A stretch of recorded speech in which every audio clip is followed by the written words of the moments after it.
Sometimes like all you want to do is run. Hear me out, hear me out. If all the things you never show, there are the things I want to know. Secrets start in your heart to slow. But if you don't want to tell me now, I guess I'll never know. Losing almost all my energy. It's getting hard to talk to you, and I'm the only one who speaks. It's all the things you never show. There are the things I want to know. Secrets start in your heart to slow. But if you don't want to tell me now, I guess I'll never know. Here we go. Okay, hey guys, here we go. Sorry for keep postponing the live, but my day's been a day. I'm telling you, it's just been a day. Started off, just what I thought was going to be a restful day. Turned out not to be. So I kept having to, I don't know. I mean, all I can say is right now, I'm just exhausted from the day already. But so sorry about that for postponing it. Is what it is. But anyways, said I wasn't going to do a live today, but then I was like, yeah, I'm going to do a live today and stuff like that. But so anyways, don't forget, please hit the like and share for Jack and Lily, of course. Again, last night we had on Nick Oldry from Please Bring Me Home, talking about the search and stuff like that. So again, big thanks to, let's see here, Chrissy Tavers and Nick, of course. And I know that there's other people involved like Christine and, Belinda and all that are, and family members from, the Brookside or whatever that are all wanting to, of course, bring them there to help please bring Lily and Jack home. So, of course, very grateful that Nick joined us last night, and to Kent, who, got that ball rolling for there. So just thank you to anyone that puts a lot of love and care or their efforts or have the ability to help out with the search and the efforts and the awareness and, whether it's here hitting the like and the share, all that makes a difference into the algorithm. So I'm still I'm not going to lie, my brain is on shit and overload here. It's like overload kill. And yeah, so it's like scrambling. I hate scrambling, but thanks, Carla. Yeah. Hi, Mick Mac. How are you? Nice to see you. Hi, Melissa. Melissa, I saw your message. Miss you too. Love you. But honestly, I just had so much going on. I couldn't keep sidetracking myself. My day got sidetracked so much. Making a cheesecake. Yum. I just had a piece of that yesterday. I think it was raspberry cheesecake. My husband, I didn't even know that it was even in the fridge. And my husband's like, don't forget to eat your cheesecake. Wolfie, I'm pretty sure you were giving the middle finger to Daniel on K9 Jules' channel over there. Because we were putting her live up here as well. That made me giggle. I think he was going around from channel to channel going, take this, Daniel. But anyways, well, you know what the case is, what it is, it's not very pleasant to watch. Absolutely. When two children are missing, we got no control over, we got control over each of our channels, but as for what Daniel's doing and saying or what anybody else, for them, like I said, from their lips to God's ears, right? somebody knows what happened to Jack and Lily. People perhaps know what happened to Jack and Lily, but just here to try to bring out as many facts as we can, talk about the case, bring awareness first and foremost about it. But anyways, Maxie, Nova Scotia's here, Marie Antoinette, Sailor Moon's in the house, Lobster, Sunny's a lobster. Well, no, shit, I'm not a lobster. I guess I was thinking of crab hands because I'm a Cancer, the crab, right? Okay. Anyways, you guys. Hi, Kelly. How are you? Hi, Redmilla. Jamie's in the house. Little Mama. Lindsay. Sue's in the house. Always very cute when you put that up there. Cheryl Ann. Allison. Hi, how are you? Sea Legal Canada. Chip 25. Nova Nana. Again, you guys, if I sound a little bit out of it, it's because I am. And just my brain's on overload. Betty Knight, welcome. Hi, Johnny. How are you? Ange is in the house. Jess, Shelby, Jules 62. Please bring me home. That's the link to their website. Again, there's something that runs across the bottom. If somebody has the ability that they want to donate and help out, you know, it's not like, again, they, like Nick said, right? Lodging, kind of like your basics when you're doing a search and stuff like that. Frustrating. Frustrating to say the least. So what, just quickly, how long did Daniel last? Was it 2 days? Right?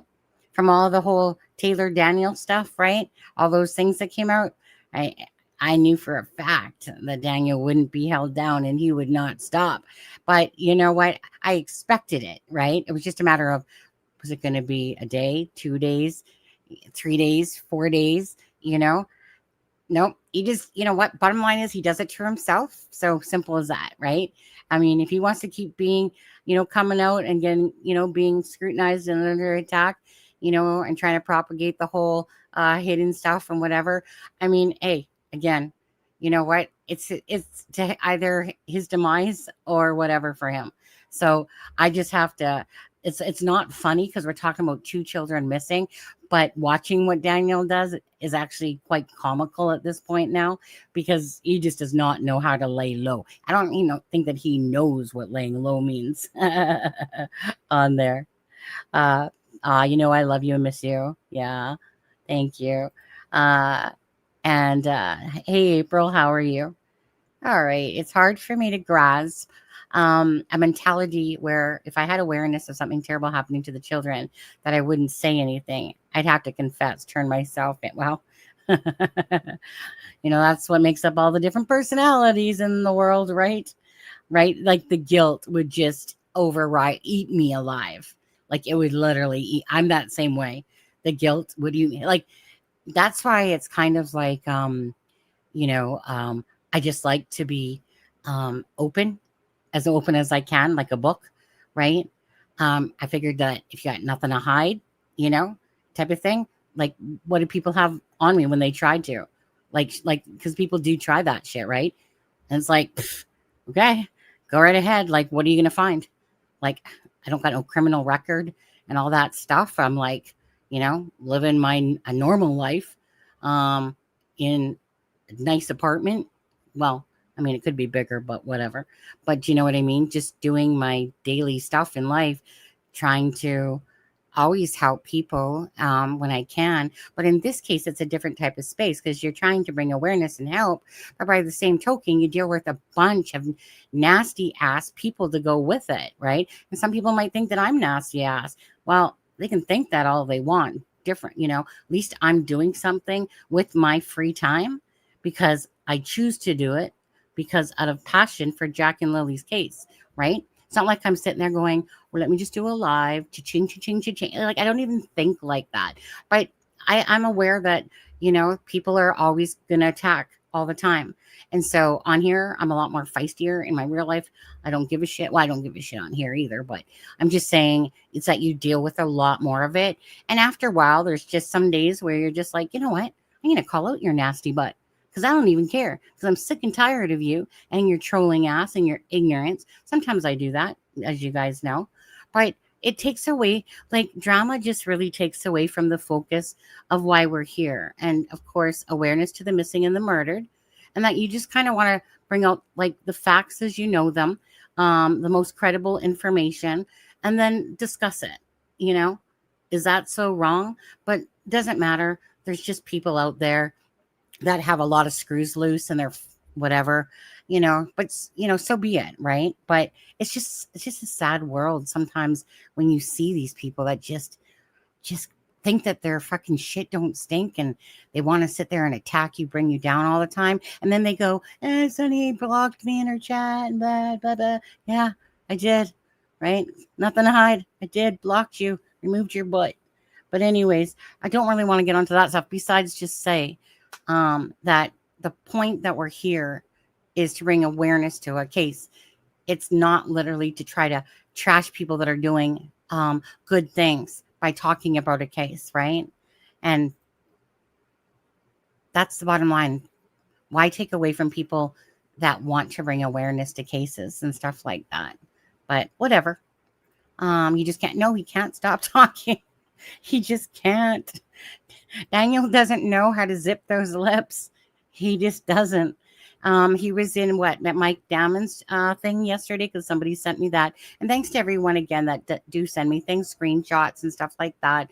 Just want to say appreciation to that. Sometimes I don't always reply. It's like I look at them. Sometimes I forget about them, to be honest with you. And so, yeah. But I just want to say thank you to everyone that does send stuff out there. I'm really bad at emails, especially emails, right? I am. I just suck at it. I'm not a great multitasker for doing things like that. I'm just not. I usually get really tired from my work and doing lives and looking at information, and then to go back to a bunch of emails. I suck at it. Just saying. Not even going to try to justify it. I suck. Good evening, everyone. Justice for Jack and Lily. Hi, Grey Wolf. Do you think Daniel will? Well, you know what? Bottom line is Daniel's always lurking. Whether he says something or not, he's always lurking. I mean, he wants to hear what's being said and blah, blah, blah. Whatever. Like I said, Daniel, to me, there's no compass, okay? There's no compass at all. Most people have some sort of, moral compass, or they have some sort of self-awareness. No. Thank you for all what you're doing, sending love and light. You don't deserve it. Again, right? It goes with the territory. It's just too bad that it does, right? That's all. Most creators try their best covering the case. Well, my thing is this. Right? People can beak off. I want to say this. People can beak off all they want. Guess what I'm doing? I actually have a channel. I actually bring awareness to cases. I'm actually trying to do something. Some people might go, Sunny, she's just a useless. What did that one person say? I don't have any thinking skills or whatever. Again, obviously, stuff like that says a lot of who they are as people, right? Again, why take away from Jack and Lily to sit there and keep bashing or try to bash, on me all the time and stuff like that. But whatever. I just understand that it's not going to change. It's still going to be there. It's just too bad, that cases always go this way. And it doesn't matter if it's this case or another case.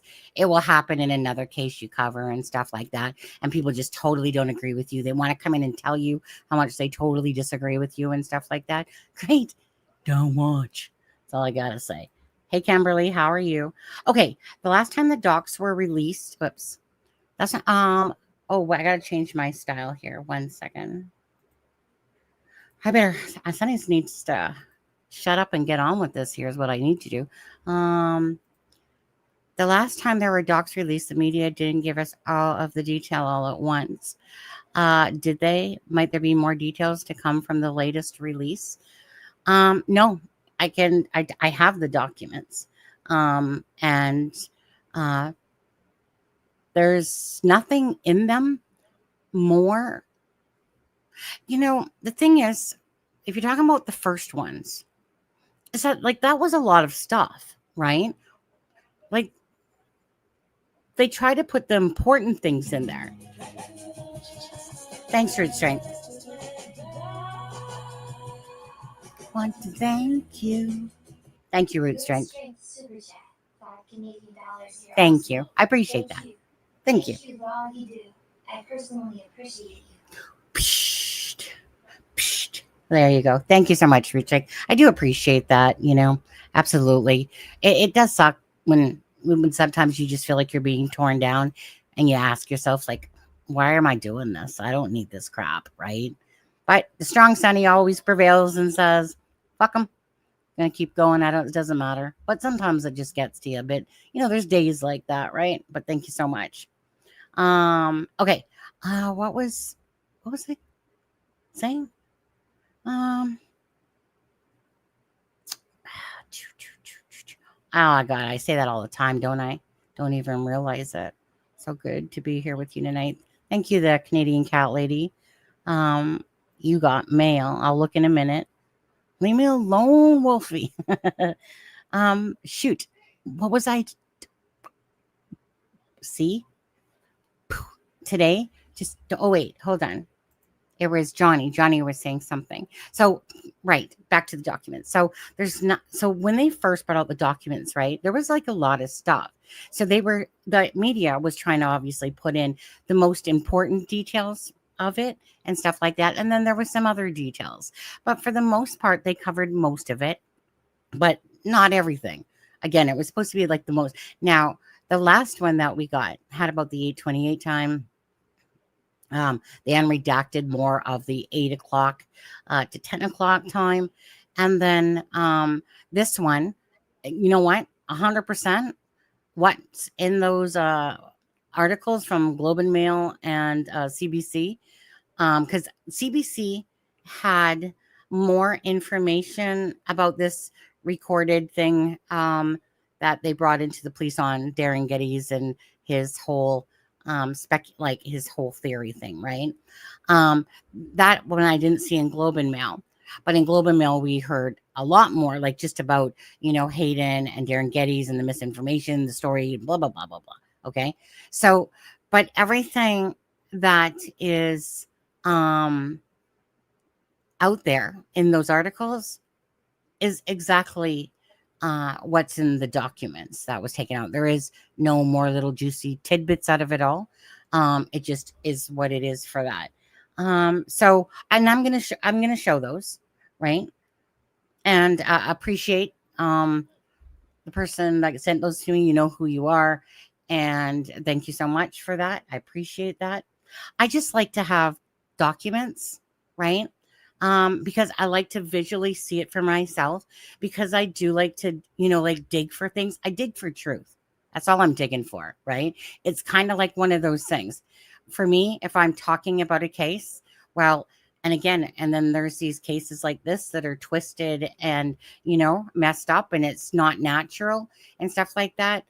Absolutely. Like, trust me, the cases in the United States, you guys, like, you want to talk about sleuthing and that, Facebooks, because in the United States, I can look up, I can see who your friends are, your past phone numbers are. I can tell you pretty much about your whole entire, personal information out there in the United States. That's because that's how their laws are, right? I can see every single pedophile that's around, the location and stuff like that. It's quite amazing. Now, are those, like, my personal one that I used was Intellius, right? I haven't had to use it because I'm not really covering anything in the States, but Intellius. And so they do sometimes get some information wrong, right? Or they've connected a wrong person. But I would say that the information is about, I would say it's about 80 to 85% accurate. And so now in Canada, you can't do that shit. And it pisses me off because I like to dig. I like to find out the truth when I feel like deception's going on, right? Is that Kent in the house? I think I see Kent on there. But anyways, so before we're going to go over the documents and talk about it. Jack's blue jacket has been accounted for, right?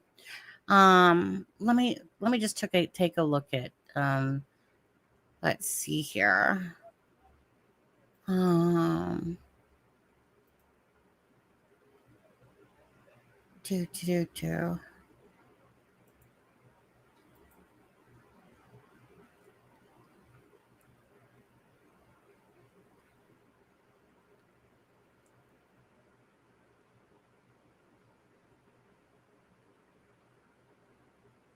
Yeah, I'm gonna have to take a look at that because I'm still confused.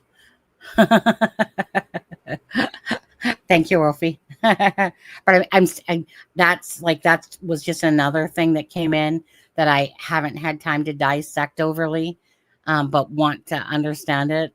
I hate talking about shit that I have no idea what I'm talking about. Oh, okay. What does everyone think of Earl Martell? All this time, he finally comes out of the woodwork. Well, actually, we'll get into that as well. Sunny, can you please send the new docs to Michelle After Dark? Yeah, absolutely.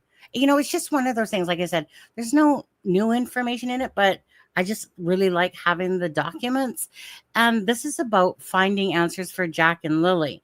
And even though they're in the articles, right, I just like to see the whole documents together.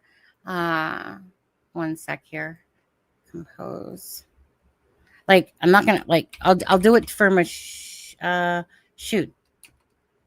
I don't know what Michelle After Dark's email is. I know she sent me one, but I don't know.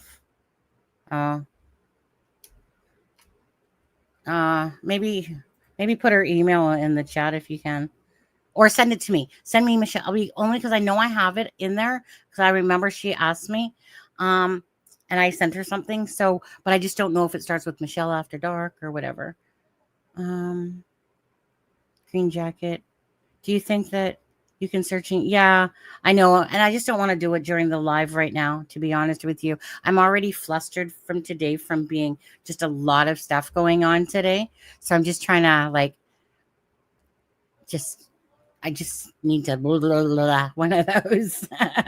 Do you think it could be Daniel under Earl's name? No, no, no. I think that a lot of this stems from people just getting frustrated. They want answers. New things keep getting dropped. The more people, you know what? Thing is that we want people to talk. We want them to get pissed off for Jack and Lily and stuff going on. We want that, right? So we keep seeing it happening. So I'm just, watching it and, because again, Jack and Lily deserve answers, right? Okay. I want to go to this first before I go to the documents. Okay. And you guys, and I will answer this because someone already asked me this already, but I am just going to reiterate this.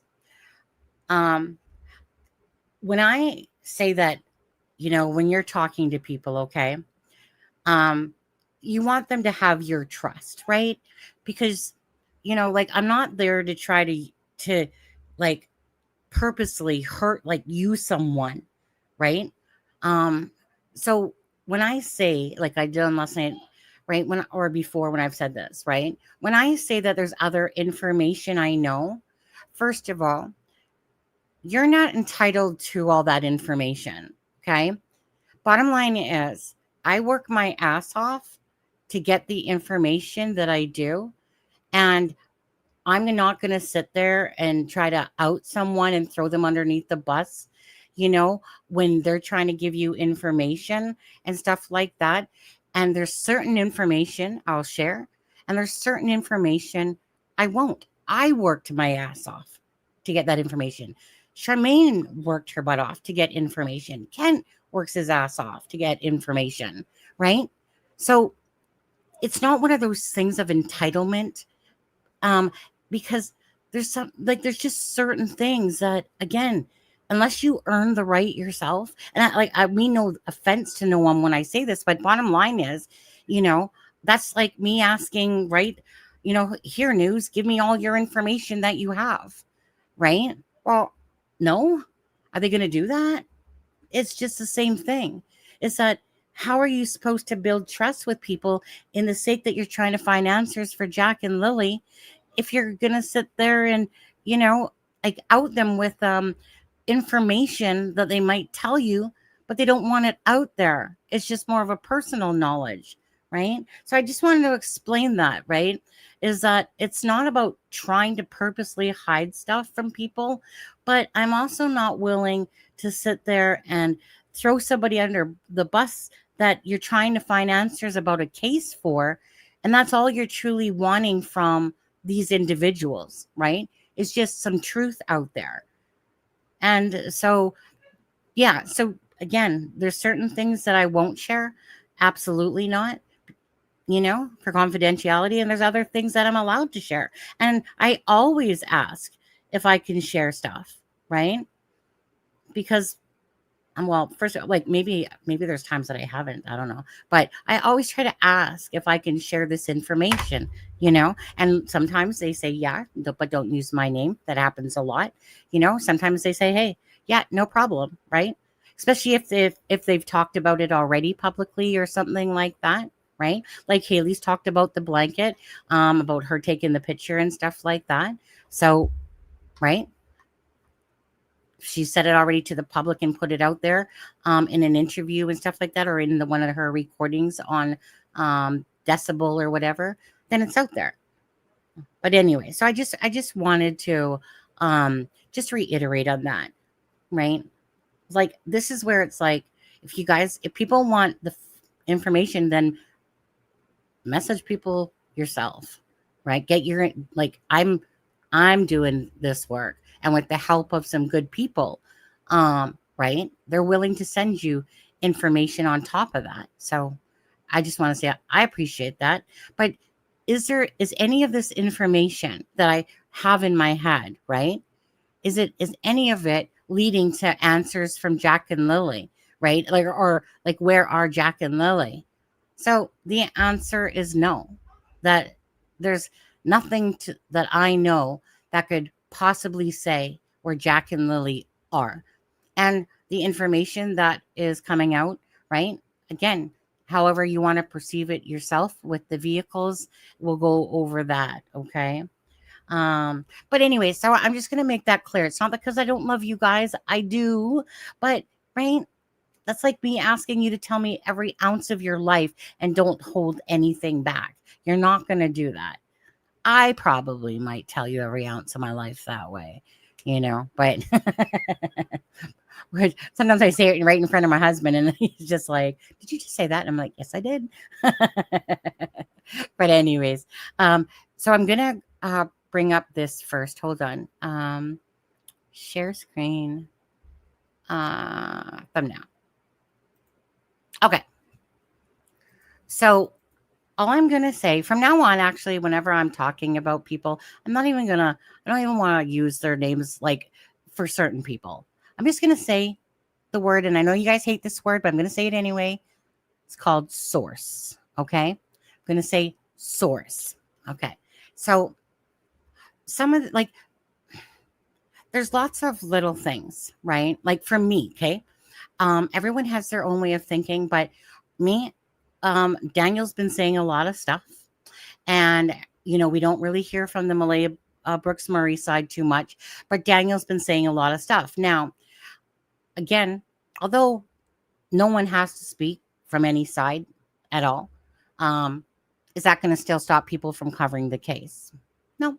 Well, to be honest with you, that's not really true. It would stop a lot of people from covering the case if there's no information coming out. That's an absolute guarantee. Oh, I think I have something doubled up there that I didn't mean to. Get out of there. Let's put this up here. Put this up here. This up here. Okay. So this is why I'm grateful to all the people that are talking, that are the family are speaking. However you want to derive those, then that's totally up to you. Okay.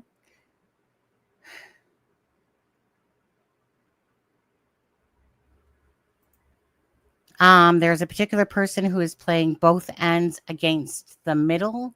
Most distractions in this case are associated with this. Like, I'm not honestly sure who you're talking about, unless you're talking about like Darren Geddes or something like that, that knows both family and both sides and doing shit like that. I'm not really sure, to be honest with you. There's so much shit going on with this case, Chrissy, obviously, as you're well aware.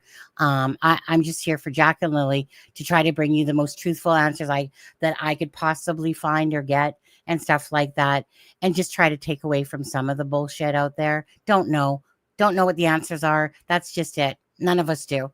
We have our thoughts, but we don't know what happened to Jack and Lily, and that's all I'm going to say about that, to be honest. It's just, to me, I just find it disgusting that this is where we're at, you know? Just want answers for Jack and Lily. They deserve answers. They deserve everything. They deserve this. They deserve our voices. Sonny, I said you would be on to Sharon, you did. Anyways. Okay. So, again, I'm just going to use sources. But, okay. So, one of the things that I just wanted to get to, and I'm sorry, I'm just going to take this down. And let me just see. I'll make it bigger. Yeah, that's good. Okay. So in talking and source that none of because one of the things that was bugging me is that Daniel had kept saying that he had all of Malaya's stuff. And then he came out with this narrative, right? That Malaya purposely left her stuff at Patty's and that he didn't have any of her clothes. Okay. So, none of Malaya's belongings were at Patty's house, is what I have been told. Okay. And 4 bags of those items were Lily and Jack's stuff, and a big bag was Malaya's clothes. So Janie had said that there was, first of all, whether there was 5 or 6 bags, big deal. Janie said 6 bags, but she said none of them were Malaya's clothes. They were all Jack and Lily's. So, of course, it's just little things like that. Like, Daniel, you're trying to portray about this hidden factor that these children are hidden. You're pushing this narrative. And I am going to stop. For me personally, I'm going to shut you down every time you have inconsistencies and are trying to run your narrative of this, because to me, it's absolutely ridiculous. However you guys want to think, absolutely. Go ahead, think that they're hidden. But for me, absolutely not that these children are hidden by Malaya, right? Again, that's just me looking at all the angles and the information, watching what Daniel is doing and saying, right? Because that's the best basically we can do. And then just trying to find out get rid of some of this BS or at least, don't believe in, of course, who would believe Daniel, to be honest with you, anymore? But whatever, right? He's still going to come up there like a little, like that whack-a-mole game I always say, right? And he doesn't know when to stop. But it's to his own demise, whatever. Like, he might not have had anything to do with Jack and Lily's disappearance, or he might have. Either way, to me, he's a chronic manipulative liar, because he has shown that. I can constantly bring statements of his to what he says differently. And he's really pushing this narrative. And I'm just personally tired of the bullshit of this whole that they're hidden somewhere, and he's blaming Malaya, not blaming Malaya, blames Malaya, doesn't blame Malaya. And dude, you're not playing me for a fool. Just tell us answers, tell us some truth. But can we get the truth out of Daniel? Daniel thinks he's being truthful, but Daniel doesn't seem to have any self-awareness, because I think he's a big narcissistic, manipulative personality, and I'm not going to be played for a fool by any means, because I'm here for Jack and Lily, and I ain't here to play any fucking games, okay? It's about Jack and Lily that deserve answers. So when I see BS and bullshit, right, why would I sit there and promote that? I want to know the truth. And even though this stuff might seem trivial about Malaya's clothes, well, again, it's because he keeps pushing a narrative. So, if you're going to keep saying all this, well, I'm going to keep trying to get actual answers for it and shut this crap down, right? And so that's my feeling. I'm to the point that I'm fed up with the bullshit of this case and what should happen for Jack and Lily, and they just simply deserve answers. And these children do not at all deserve what's going on. It's that simple. So the more family members that are talking, the more the truth is going to come out. What do we want? We want the truth for Jack and Lily. That's why we're here. That's what we want, right? And so, in the midst of all this, Daniel brought himself into the true crime community. And then he just, portrayed a whole different version. He wouldn't answer a lot of questions. He avoided questions. He can deny that till he's blue in the face, then come out and find this whole Taylor shit going on and all that stuff. Like, there's no boundaries there, right? But that's, again, he lacks his own self awareness. And why? To me, because he's a full blown narcissist. That's what I call Daniel, and he knows that. Like, Daniel, we have this love-hate thing, right? And anyways, so Malaya had one big bag of stuff, so it wasn't accurate, but you can take that because it's coming from both sides. Just take it with whatever you want. But Malaya's had a big bag of Malaya's clothes, okay? And Blanket wasn't 5 to 6 feet up in the air. Hayden said it in the documents that it was 3 to 3.5. Source says it was, about 3 to 3.5 on that, okay? There was a recorded conversation when Justin and Janie were on the ATV, okay? Not once did Janie, okay? This is, like I said, on that particular day of the when Jack and Lily went missing, okay?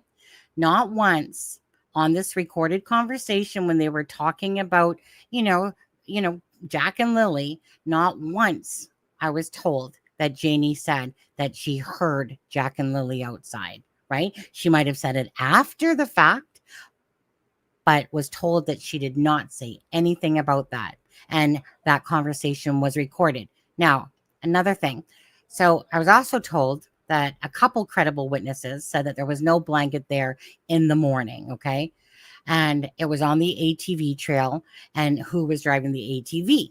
Well, obviously Janie and Justin were on the ATV, right? Now, although in the articles at the start, Daniel, just another one of these things. Does Daniel really think that every newspaper article got it wrong when he said he was on the ATV searching for 20 acres? Either he wants to take credit for not credit, right? But all the articles reported it the same way, that Daniel Martell said he searched 20 acres on the ATV. And then, of course, it became inconsistent again that Justin and Janie were on the ATV. Bottom line, it's on an ATV trail. And if two witnesses say no blanket was there, right? Well, again, how did it get there in the afternoon? So Daleen could have been totally right in the redactions or could be wrong. But if two credible witnesses think that the blanket was not there, then somebody obviously put it there, right? Now, who would have been on an ATV? Right? Chances are you're going to be on an ATV. Now, as for the blanket on the railing, now you guys all know that this was talked about on Hidden in the Fog, right? So as for the blanket on the railing, the blanket was on the railing. That piece that ended up in the tree, right? That piece was actually on the railing. And so again, we're hearing that it was in the garbage bag, that Haley went in there, just freaking drove down to there, picked out the piece and went and planted it, right? Or that it was truly on the railing, and because it was a piece of the rip blanket, as was stated, right, in the documents, and when it was said that Daniel ripped off the piece or whatever.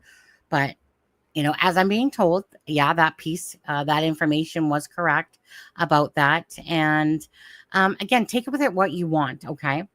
Bottom line is Daniel said that they told him that the blanket was planted. Well, again, whether you believe that to be true or not, because obviously if they said something like that, it would be a criminal case, because the word planted means that something's doing some criminal activity to try to make it seem some way. So take what you want from this information. I'm just here to try to give you guys the information that I'm being told. I'm just really tired of hearing one side from Daniel's side, and you're just trying to, just get the truth out there, okay? Yes, it's true that Jack went behind the scrapyard and to the school, Okay. So yes, when like I don't know who was home, whether it was just Patty, whether it was Patty Malaya, but yes, that Jack did in fact go out. I'll show that screen or that in a second. So you know that person that made up the whole story of a phone being found and stuff like that. You know how people, it's kind of like the Natasha Haywood thing, right? It's like whatever, crock of shit. But anyway, so that whole information about that, um, and we'll say that the source got this from the one of the highest sources. Okay, and when I say highest sources, well, I'll just leave it at that. To be honest, with that, there was only a couple things found. Um, uh, I don't know anything. Sunny, do you know who Malaya's stepsister is? Well, we know you said not Haley, but another sister. Uh, Personally, no. Um, no, I don't know that answer. To be honest with you, with that, and if I was told, I don't know. I don't remember. Okay. So that there was only a teddy bear and an unused swimmer, and that was from the toll to the rest spot, and that was nothing to do, fabricated story, and nothing belonging to Jack and Lily. Okay, take that one with a huge grain of salt. For that information about that information, right? You try to weed out the bullshit because all we want is to hear what happened to Jack and Lily. But there's always these people that insert themselves and do fucked up things and stuff like that. And they try to derail the case and stuff like that. But, right. So again, I'm one of those people. It's like, cut the bullshit. Just tell the truth. Right. And that's how, with Daniel, dude, come on, just cut your bullshit now, tell us what you know. If you didn't have anything to do with Jack and Lily's disappearance, then great. Then just tell something in a straight line, right? I don't think it's too hard to talk about Thursday into Friday morning, and having consistency to it with a few areas. But anyways, that part right there, take it with what you want. I just wanted to let you guys know about this. But I know that people aren't going to believe it. Doesn't matter. That's why it's like I'm just putting it out there. Think what you want, okay? Dead silent story. Again, as for that person, I don't care about that person. Don't know who they are. There's a lot of people trying to hurt this case, because they do. I can't even understand people that try to hurt children's cases, that are that fucked up and messed up in their own lives, that's the shit that they come online to do, on there. Pay attention to Sonny Daniel. Well, no, Daniel's gonna do his thing, and whether it's to his demise, you reap what you sow, right? At the end of the day. So if he can't, zip his lips up and he wants to keep pushing for stuff, whatever, Daniel, go to town, keep talking, whatever, but just don't expect me to believe it. Okay. I'm here for Jack and Lily, not bullshit. Like when people are so inconsistent that it's to the point of like, how high can you stick a mound of shit? That's where I'm at. Okay. How many inconsistencies can I keep putting back on you? Why? 2 children are missing. Why is this happening? Right? Bottom line is Jack and Lily need answers. They need to be found, and people need to start speaking out, telling the truth. If it's not going to be from the people on the property per se, then, people around all sides of the family members, right? Martell Mackenzie's side, Malaya Brooks Murray's side, because Jack and Lily just deserve it. Pisses me off. 2 children. I just want to put their faces up there again quickly. Yeah, 2 beautiful children. Look at that. 5.5 months. No answers. Right? There is answers, but what's going on?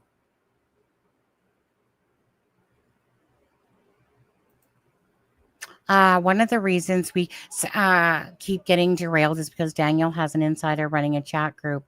Many of you follow this person. So on this, Chrissy, I'll be straight up with you. I'm in an old Facebook group that was original.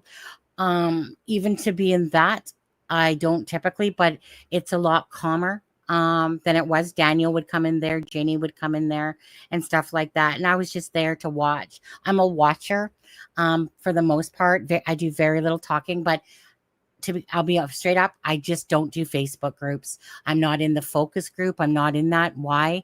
Because it's a bunch of drama. Miss Dog Lover. Honey, Dog lover, thank super you. chat. I love you, Miss Dog Lover, too. 99 pence, you're awesome. You're So awesome. cute. Sonny, you are the loveliest person I've ever known. Aw. Smiling face with hearts emoji. Yeah. Miss Dog Lover. I'll just pop to the side. Miss Dog Lover. Love you. You've been what? How long have you been a member now? Like what? 3 years pretty much here. But anyways, love you too. She's out of the UK. But yeah, so I don't do Facebook groups. If I usually get sent messages, okay. So I heard that there was a bunch of drama today. And I don't know why this shit always happens. You know, people need to put their egos aside, stop creating drama. I'm not into the drama. That's why I don't like to talk about it hardly at all on my lives and stuff like that. So when I heard that was happening today, again, when people are willing to spend their time, right, getting assisted to help search for Jack and Lily, and they have the foundation of please bring me home, appreciate what you have, put the egos, whatever's going on aside. I don't know all what happened in that, you know, with that stuff. Wasn't even planning on talking about, but I'm just going to say this, right?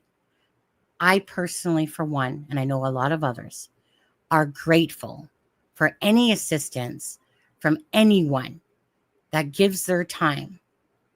When I don't have to give my time to this case, Please Bring Me Home doesn't have to give their time, but they're choosing to. So instead of the arguing and all that stuff going on, just be grateful at all. And so that stuff bugs me, but I just don't do Facebook groups because they're too toxic. There's too much drama, and I'm not into that at all. I'm into the missing and the murdered, and to try to bring awareness to a case and try to find answers. There's a lot of side noise out there, and that's too bad. But am I going to try to even change that or be in those groups? No. Okay. So for me, it's all about answers for Jack and Lily. So stop the damn drama, right? Focus where it needs to be focused on. Be grateful when people are helping out, and stop the bullshit is what I have to say when it comes to the side noise and things that don't matter. And then there's things that do matter, right? So Jack and Lily need answers. You know, the family needs help. The RCMP, the families are getting frustrated. RCMP, it's over 5.5 months later. You know, it's just that it reminds me again, like I said, a lot of the Sebastian Rogers case, you know, when a search team backed out and stuff like that, right? About trolls, people that are making threats, stuff like that, drama. And it just became unbearable, you know? And you don't want to see that.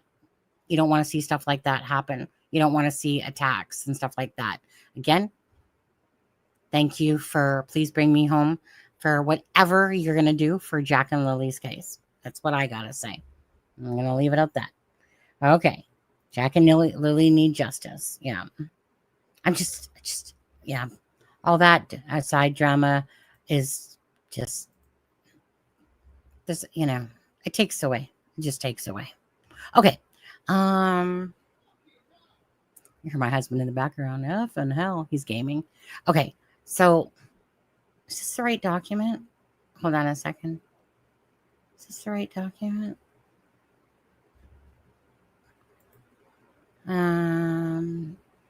This is the one. Hold on. I got too much, you guys, like I said, if I seem a little bit more flustered today, it's because a lot has been going on today, and I'm sorry. Love you, Belinda. You know, I want to say this from the bottom of my heart. one of the most horrific things that can happen to anyone is that their loved ones don't have answers for what happened in cases. Imagine waking up every darn day to the realization that you're 5.5 months in and there's still no answers for two beautiful children, right? These children mean a lot to a lot of people, and it's heartbreaking. I couldn't even imagine going through anything. I would never want to be part of anything like this. But it is going on and it is happening to these family members and stuff like that. So all I can wish for is that these family members get answers for Jack and Lily, and Jack and Lily deserve the answers. So again, grateful for everything that everyone's doing in a positive way for Jack and Lily. Now, as for Mr. Martell, I mean, again, I'm like Daniel, like I said, he knows I'm over his crap, right? Okay. All I want is answers. I don't need a bunch of BS said to me, right? Because we want truth for Jack and Lily. But again, if that's the way he's going to play it out and stuff like that, again, let the universe decide what karma will come his way, regardless of, even if he has nothing to do with Jack and Lily. When you play with fire and you get burned, don't blame anybody but yourself. You have to be accountable for all your own shit and what you do. Simple as that. Okay. So as I was saying, so back to the documents, there's nothing new in there that isn't already in the article. Okay. And so, so there's no juicy more information than that. I mean, I wish there was, don't get me wrong. I just like insight, right? Because you look for a timeline, and a timeline has to be consistent. And you can have little things here and there in the timeline, like, oh, you know what? It just totally dawned on me. I forgot about this. But a timeline should be consistent. And when you're talking about a timeline to people, right, you shouldn't feel like you're pulling teeth. You shouldn't feel like that the storyline keeps changing. And when you watch it for 5.5 months and you keep watching this happen, like, at what point do you believe anything anymore? So what do we have to do, right? Rely on RCMP to solve this at some point? Rely on search teams to try to help out, find answers for Jack and Lily? Or maybe just people can be truthful and forthcoming with answers. Or, are people hiding the truth? Who knows, right? Well, I think that they are. Absolutely, that people are hiding the truth. Absolutely. Because some people know what happened to Jack and Lily. And I just find it absolutely absurd that this case is where it is 5.5 months later. And like I said, Daniel, I know you're watching me, dude. Seriously. You know what? Why don't you just start with a consistent actual basis of a timeline, right? Cut the shit, cut all the crap that you're doing out, right? You want to do any redemption to your freaking perception online, cut the crap, cut the games, cut the cryptic shit going on, and if you truly believe that Malaya has the children hidden, exactly, provide something that actually proves that at all. Okay? That's not where this case is going. It's not what it's showing. There's a reason why they keep going the opposite way of you trying to get them to go this way. All right? Let's come back to reality here. Occam's razor, the closest to the truth is the straight line. And, and if you're not going to do it, I hope other family members kind of come out and start, creating havoc and get pissed off. I do. I want family members to get pissed off because Jack and Lily deserve it, and get pissed off when people are not putting out for the proper truth and then trying to deceive and stuff like that. That's all I gotta say. Okay. Sorry. I got no patience for that crap anymore.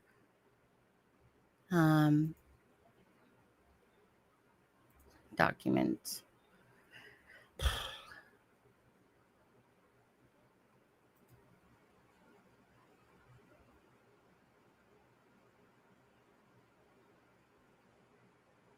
Wait, right?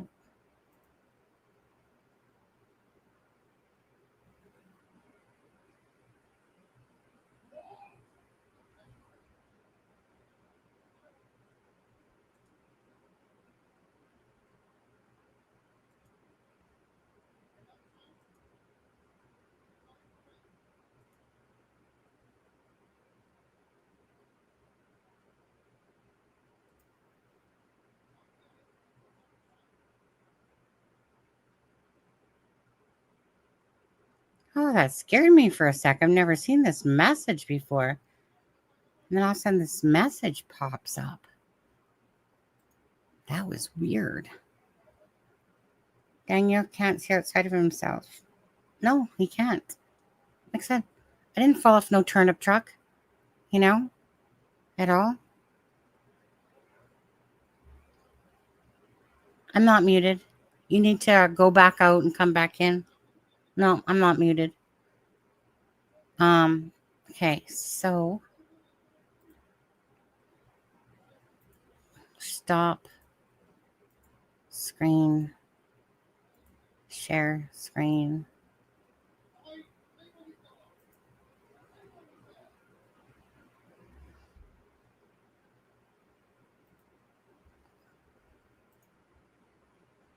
Yeah.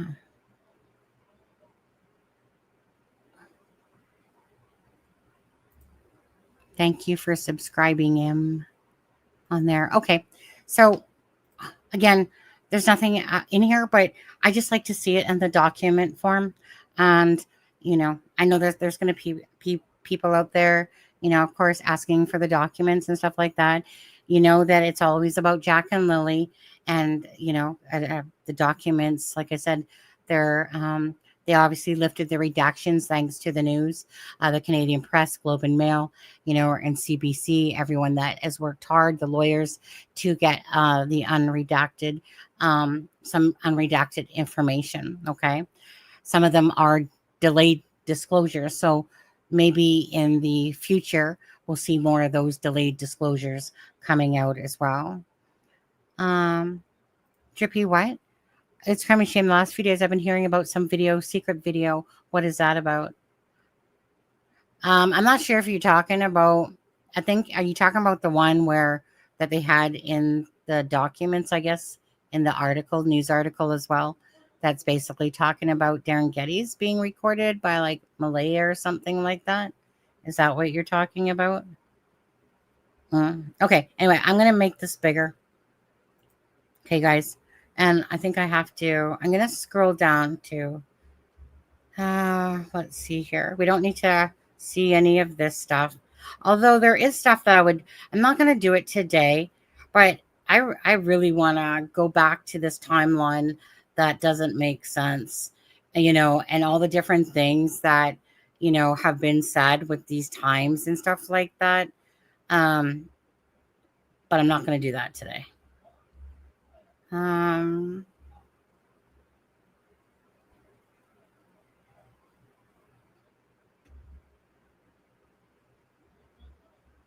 don't believe in the 20-minute time frame.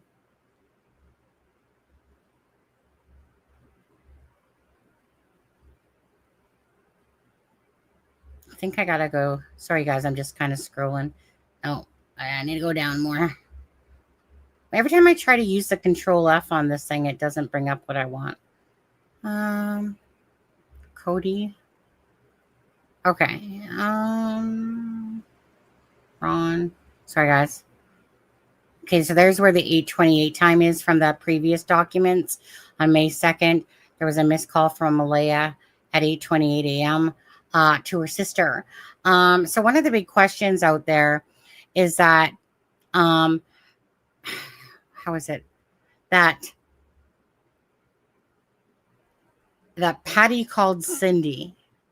So Malaya tried calling her mom, whatever. Her mom was in the barn and didn't know that Malaya was trying to call. And Patty's the one that told Cindy about the kids. So some people are asking did that phone call to Patty happen before Cindy's or after Cindy's, for instance? Like, who told Patty? Well, logically, you would think it was Malaya, but we have no confirmation of that because it's not in the documents, but it might be in the documents, right? Because there's a part with Patty where it's still redacted and it happens to fall. Well, I'll show that later, but anyways, there's a part there.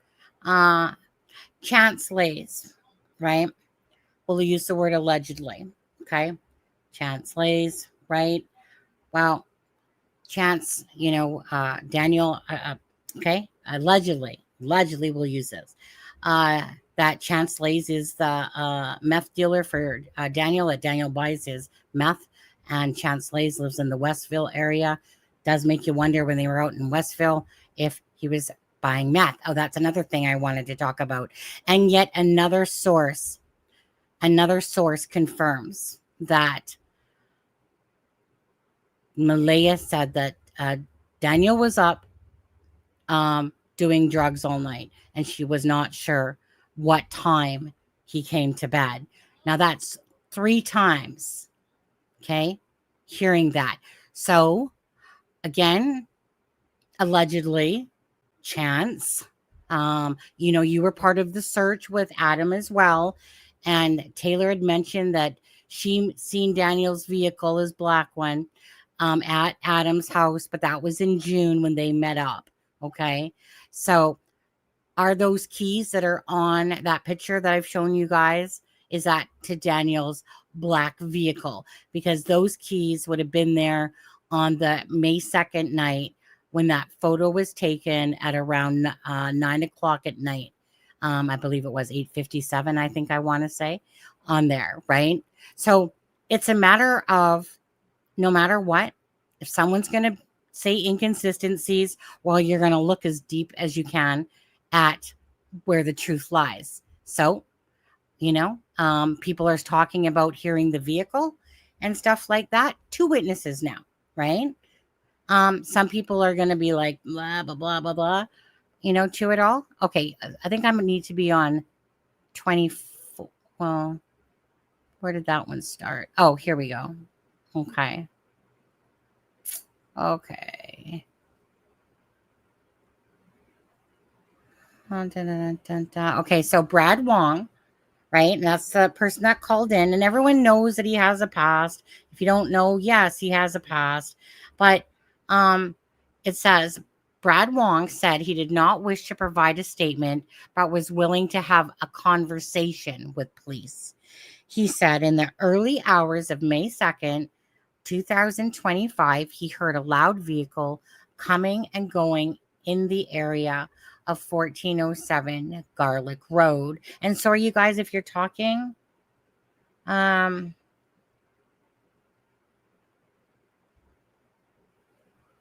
sorry, I can't see the chat. Just happen to see one comment though. I'll have to come back to that, okay? I'm already distracted by myself as it is. Okay, so Gairloch Road, he said his residence is at an elevated position from Daniel's residence, and he could see a vehicle, the vehicle lights over the treetops. Okay. He said the vehicle left 3 or 4 times after midnight. Okay. And I just am all trying to put this in perspective. Okay. If we hear that Daniel's up all night doing drugs, Malaya says she doesn't know what time he came to bed at. I'm just trying to understand why there's lying going on when there's 2 children missing. So if there is, I'm just trying to look at all the avenues. And again, I've looked at the hidden avenue. There's nothing there that even remotely tells me that. There's nothing at all. But if I hear by 3 people now that, yes, Daniel was up doing drugs and he's going to deny it, well, again, he's not exactly a truthful person either. So I'm just cutting to the shit in a sense and being like, dude, if 3 people are saying that and you're saying no, but we know that you're not being truthful a lot of times, chances are I'm not going to believe you when you say no, even though, because you started off saying you didn't do drugs. And then you slowly started admitting to stuff. And then even on Drunk Turkey show, right? When he literally asked you, okay, so when's the last time you did it? And even then you could feel this hesitation, and then you answered and you said, well, before the kids went missing, type of thing. And you could tell that it was like, as if it was not too long, but no. I think allegedly that the truth is that you actually were up doing meth, at nighttime, and that you, that story would be accurate for the fact that, I mean, you're admitting to the fact of doing, meth and different drugs and stuff like that, right? There's even screenshots of you saying it. Even with Taylor, there's screenshots of that, right?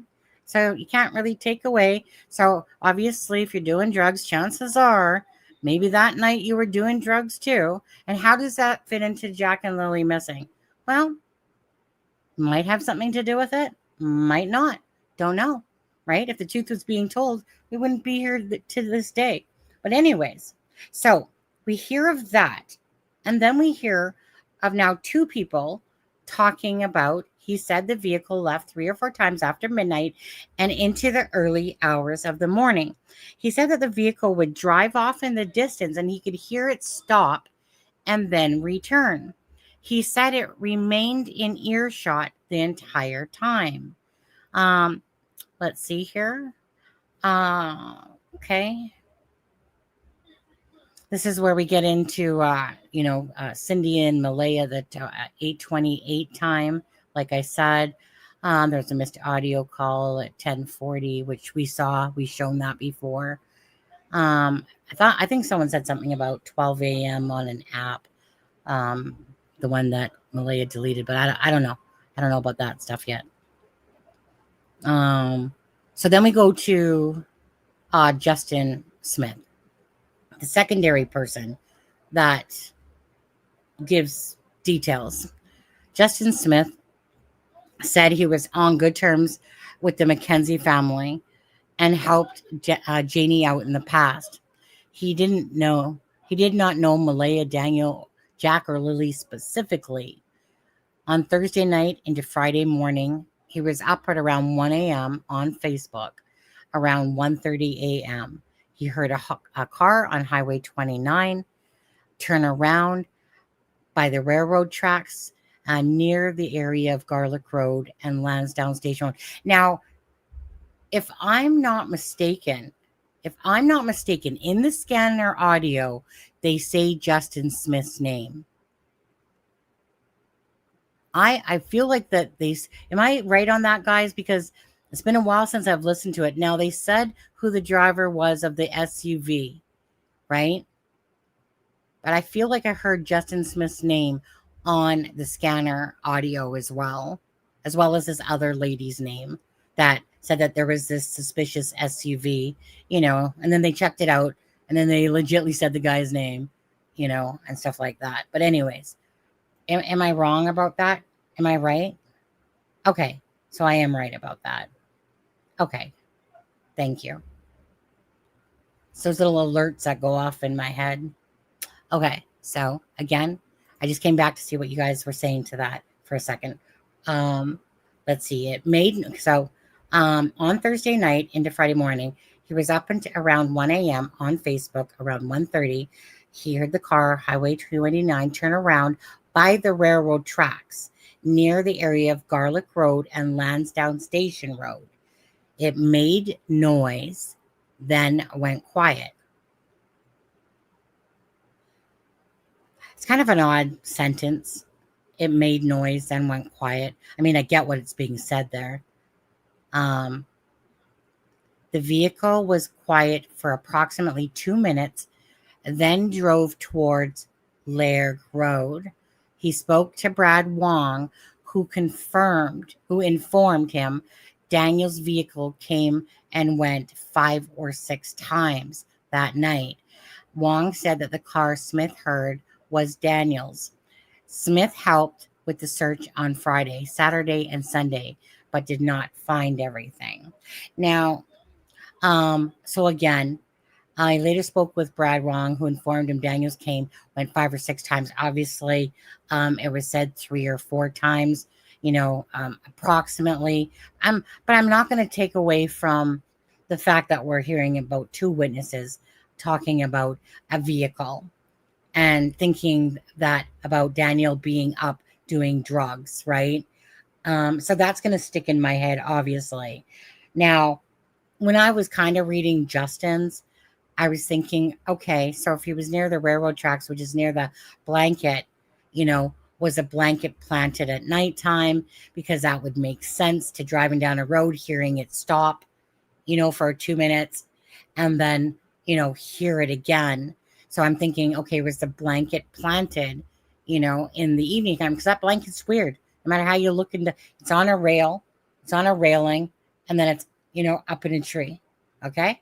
And that same blanket just happens to be in a garbage bag, at the end. So again, make it make sense. Make the BS make sense. And so I'm thinking, okay, so that's when I'm thinking about that. But then I'm told that 2 credible witnesses said that that blanket wasn't there in the morning. But either way, right? If it was there, then obviously it's planted yet again. So this is the stuff that drives me crazy, because every time you go for an answer, you got another 3 questions, 4 questions to ask for those answers, right? So, where's the part?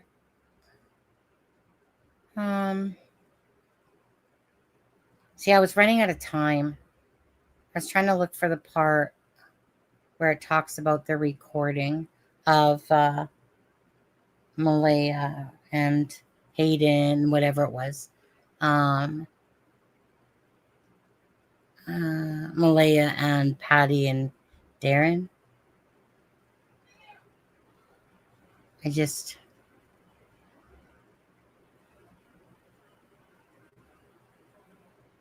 Yeah.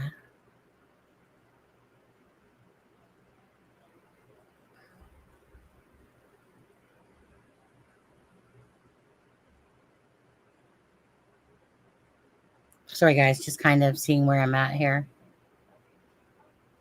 That's about the blanket again. Haley did not plant the blanket. It's ridiculous. It doesn't make sense. Like, that's what I think when Daniel tells us this shit. I don't know what in his mind he truly thinks, how that would truly make sense when you look at the situation about. So Haley comes after the search team is there, goes into the garbage, puts her fists through the bags, pulls out a piece of pie, and then goes down the road and plants that piece of blanket, in the tree there. Yeah. Like, what about that even sounds normal? Nothing. But I don't know where in his brain, because I can't even try to explain his brain besides, manipulative, narcissistic, controlling, blah, blah, blah, blah. But to literally come up with these ideas and think that they're believable, that's the part that I don't understand how, because that's where I say he has no self-awareness when he's telling the truth. Like when he's telling us something one week and then a month later says something different, right? And he keeps asserting different information during the 5 months into the story. And it's always usually to do with how Malaya has the children hidden. All these little nuances, right? He sees the blanket. Just trying. See, I wish the Control F was working properly, because then it would just go boom, boom. Okay, this is about the school bus, right? They asked school bus video surveillance, and obviously it's like redacted there. So, so bottom line is someone saying 2 credible witnesses. The other thing we're looking at is a vehicle that's going down near the railroad tracks, during the time frame of between 12 and 5 a few times, regardless of a few times. And then we hear the person say that it stopped. I'm just going to ask you guys. Yeah, Daniel said that, Carla. That's the difference between Daniel, and again, Daniel's side versus, say, other side, right? We'll just say. So, but that's just it, right? Daniel's trying to get us to believe all this stuff. And the thing is, if Daniel was consistent and didn't keep interjecting and bringing new things and looking like a total idiot, bouncing around, saying different things, that would be a different story. But that's not the case, right? I've seen this going on for 5 months now. And at some point, you just get fed up with the, like, 2 children are missing. And this is what family members are watching happen, right? It's disgusting, is what it is. Those kids died in Malaya's car. It needs to be looked at. Can we just find these beautiful kids? Well, I don't. I mean, I can't see them dying in Malaya's car, to be honest with you.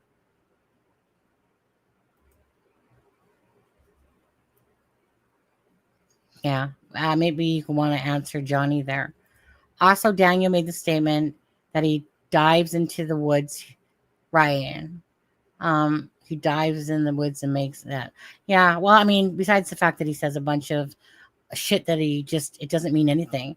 It's kind of like when he's talking on the Drunk Turkey Show and he started talking about all those. You guys don't forget to hit the like and share for Jack and Lily, please. It's like when he started talking about keys. That's why, I mean, like, is it because I put out the photo that had the keys in it? Because on the Drunk Turkey Show, he legitimately just said, right? So I went in the house and got the keys. And you know, there's 2 sets of keys, right? No, we didn't know that until you said it. Didn't know about Lily's black eye. We didn't know about the dog handler saying that I'm trying to get a false confession out of you. I can't explain these actions of a normal person. If someone was a normal person, it's like that they're telling on themselves, and they think that by telling on themselves, but they don't believe that they're telling on themselves. They just believe if they feel like they're coming across open and honest, in a sense, that we're going to believe it. So you know what? Yeah, I'm just going to tell you guys straight up. Like, a dog handler came, said these questions to me, try to make me, like, feel like I'm not giving enough details with Thursday. It's, again, I'm looking at this myself from a manipulative standpoint now, because I don't trust what Daniel says. I don't know what to believe or not to believe anymore. But I feel like it's someone that's trying to portray this because they don't have any awareness of themselves or how he's being perceived. And the thing with this is that I know full well with a lot of these, what I would deem as, okay, we'll call Daniel allegedly, right? Like, that's just in my opinion, I'll say, is that these people will truly believe their bullshit. Like, they truly, like, you could literally sit down there with 5 therapists, and the chances of that person coming around to fixing themselves and healing themselves, well, you got to get past all those effing layers of insecurities, lies that they totally believe in, right? So how do you make somebody see something if they think that they're normal, in a sense, or that they know there's things that they do that are fucked up? But it's like leading the blind on that one. You'd have to have some really good freaking ass therapy to pull your ass out of that type of personality, So if I sit there all day and say to Daniel, like, dude, why the F do you keep talking to me? Like, shut your pie hole, basically, right? Like, I don't believe you. But then Daniel just keeps talking to me, and I'm like, dude, why? Like, come on. Like, you've literally just humiliated yourself in front of the whole entire freaking internet world. And yet you bounce right back in 2 days. It doesn't matter if you use the word "are" in a text, in a message. Doesn't matter if you were talking, and all that stuff. The fact is, 2 children are missing, and you're going on there having some freaking sexual addictions and crap going on. I totally believe that he cheated on Malaya when she got that text message on May 3rd.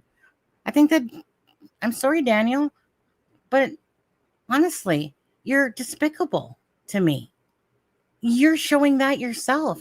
Nobody else is doing it for you. Like, you're the one that is having relationships. You're the one that is at fault for all those messages coming out because you're stupid enough to forget that when a woman scorned is going to freaking come back to bite you in the ass. Well, right? Or play you for a fool. You just can't handle that stuff. Couldn't handle the fact that Malaya was leaving his ass either, right? Tries to portray like, I'm going to blame Malaya. Like, who does that? Who constantly puts down someone that they love and then turn around multiple times and say Malaya had nothing to do with it? I know I didn't. I know Malaya didn't. Like, how fucked up do you have to be? Well, when you have disorders or something going on, in my opinion, yeah, like you don't see your own self-awareness. You don't see what we see. So to us, to most people, it's a joke watching him. It's embarrassing just to watch it, but you still want to hear what the dude has to say.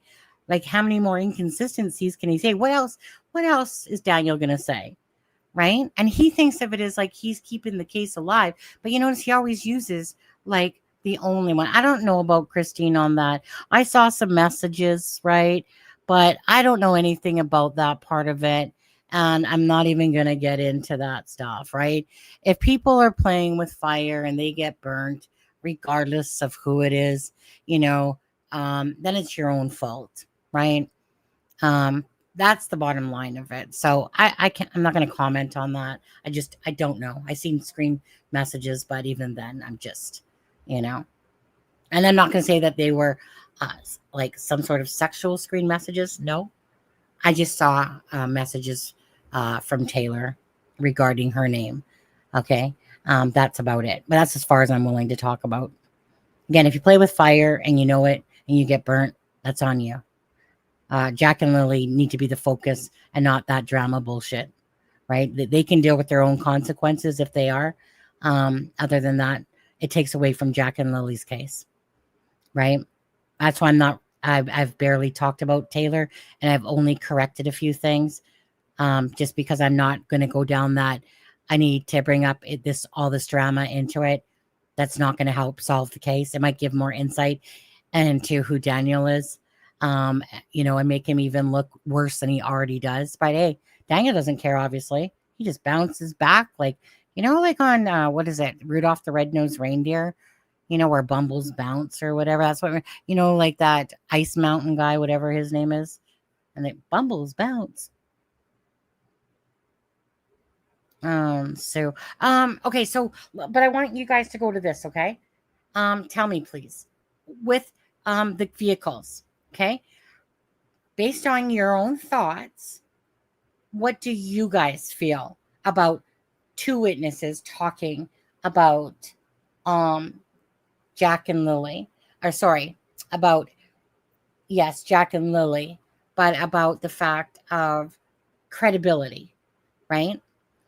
I mean, you got one saying 3 or 4 times, and they're coming out, and yes, obviously, that neighbor Daniel wants to dismiss, like you're going to dismiss Justin's, stuff as well. So do you believe that someone heard Daniel's vehicles or a vehicle that night? Do you believe Justin and Brad is what I'm asking? The truth will set you free.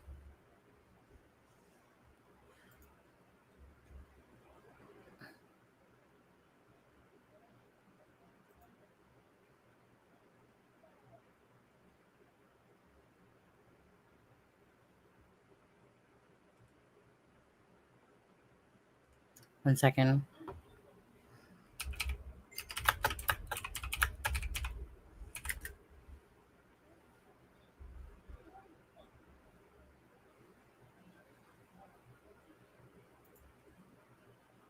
Okay, yeah.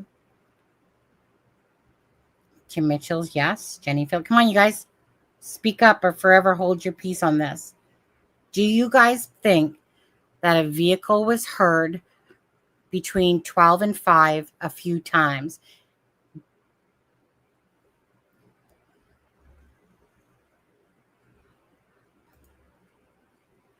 See, Taylor, Yes, I believe them.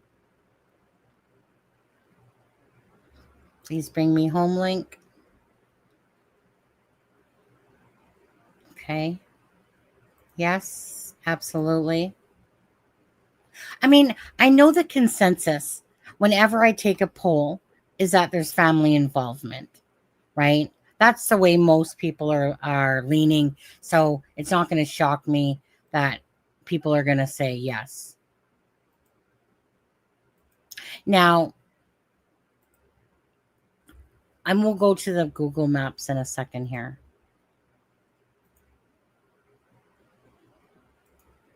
I do, but I do believe that the neighbors, however, I would be curious to know if they talk to each other before talking. No, no, Well, I mean, uh, does it? Because the 8th was for Brad Wong,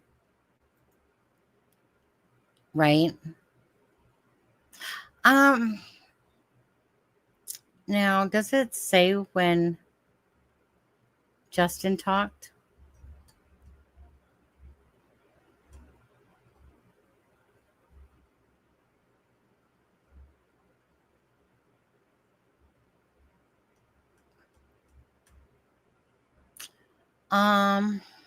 Okay. So obviously Brad talked on May 8th, right? Sent in a tip, whatever. May 8th. On May 17th, 2025, Constable Donaldson took a statement from Justin Smith. Now, Justin gave a statement, right? So if you're going to put out a statement, then it better be effing true, right? Because other than that, you're in a whole world of shit if you're caught lying and being deceiving. So who would lie, right? He's saying, he was on good terms, was on his Facebook, went around 1:30, heard a car on Highway 289. Yeah, I believe him. I personally believe him. So I can't, people can think what they want, but I think that if they talked, they would kind of start telling maybe the same story. In a sense, I think that maybe, well, obviously they had to have talked at some point, right? In order for that to be said about them talking, right? He later spoke to Brad Wong, who informed him Daniel's vehicle came and went. He said that he later spoke with Brad Wong. They're not saying the date on that. So we see May 17th of him taking a statement. He later spoke to Brad Wong, who informed him Daniel's vehicle came and went 5 or 6 times. Wong said the car Smith heard was Daniel's.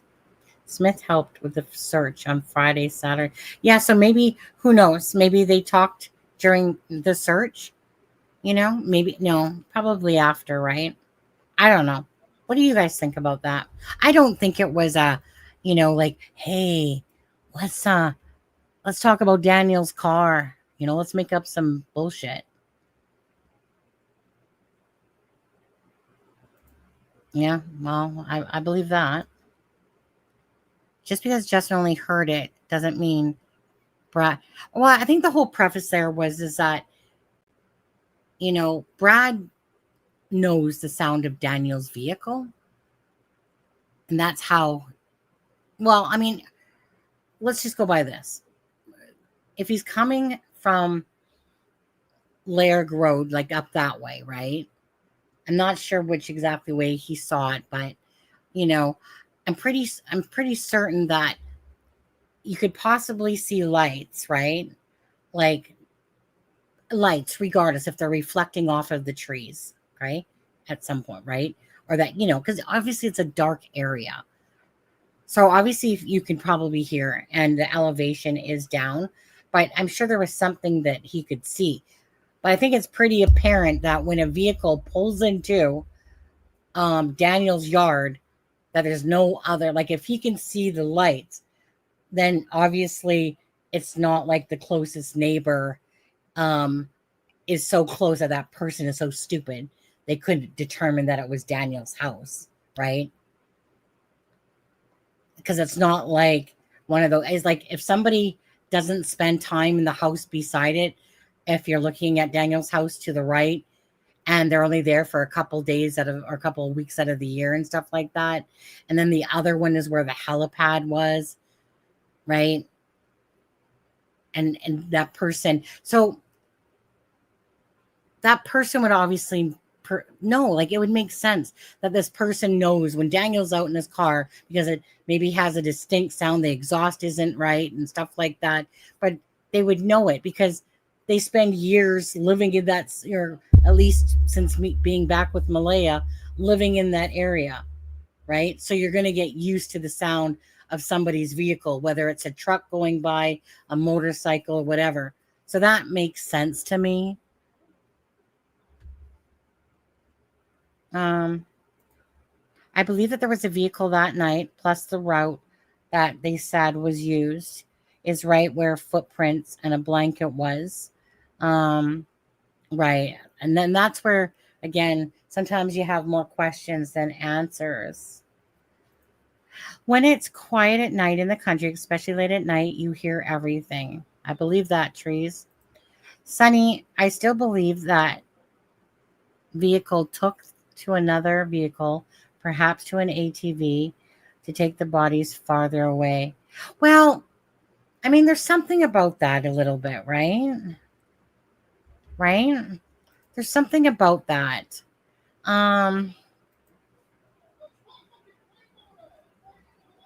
He's saying that he can still hear the earshot, like Brad Wong. He's still saying that he can hear it in earshot. Well, how far is earshot? You know, because there's going to be some more information we don't know. Now, is earshot down to the pipeline to plant a boot mark? You know, was that one of the trips and Justin heard another one? You know, like,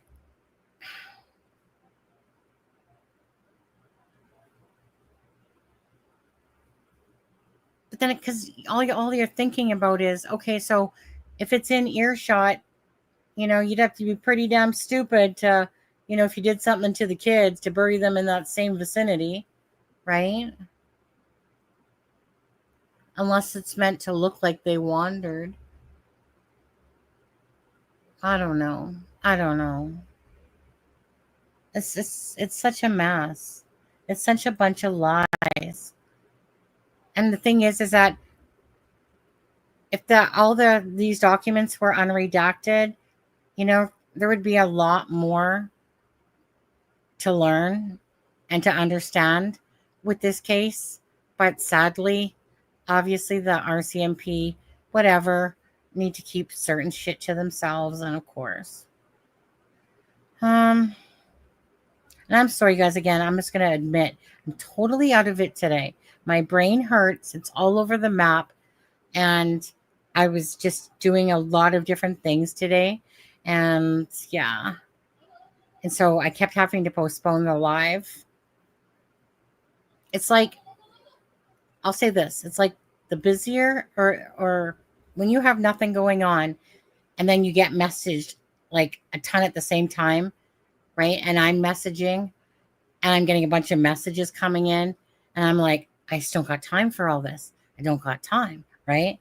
And so by the end of it, I was trying to make as much time for all of it, and it just left me feeling very frazzled is the word I'll use. Right. Why would the neighbors make that up? Wong said Smith's timeline when it comes to the vehicle don't add up. Wong said Smith's timeline when it comes to vehicle don't add up, though. Wong heard 4 to 4. What? Wait, what?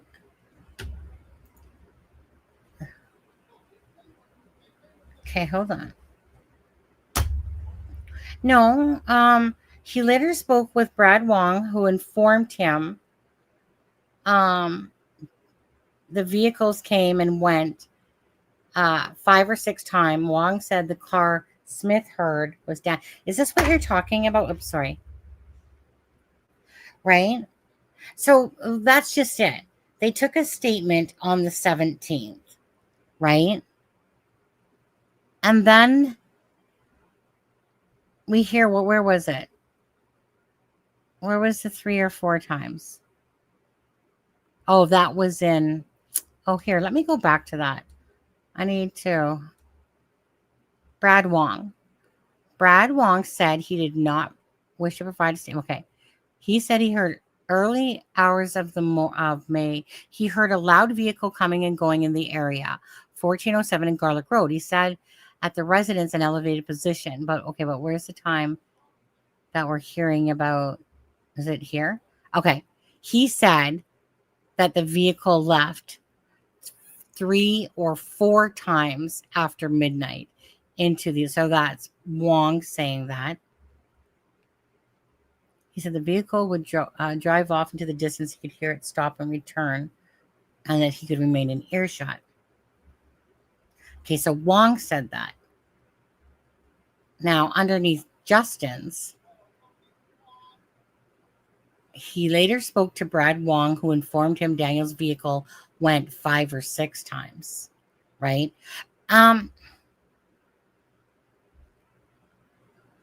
He later spoke. Well, you know what? I'm just kind of gonna deem that as I'm gonna say, you know what? I'm more apt. I don't know about the 3 to 4 times. I just remember in the article, right, when the Globe and Mail spoke to Brad Wong, it was said 5 or 6 times, right? So in Brad's here, he said the vehicle left 3 or 4 times.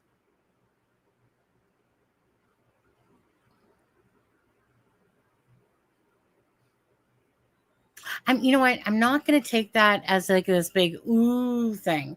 I'm going to take that more as obviously maybe he said 3 to 4 times, right, in his statement, but really it was more like 5 to 6 times, and maybe his memory was lapsing a bit, because with him, I would think that it's, you don't think like he's not, like he's finding it odd, right? Like he's working on his vehicle and then he hears a car going by, but never probably in his wildest dreams is he thinking the next morning 2 children are going to go missing, right? And then so on the 8th is when he talks about it. But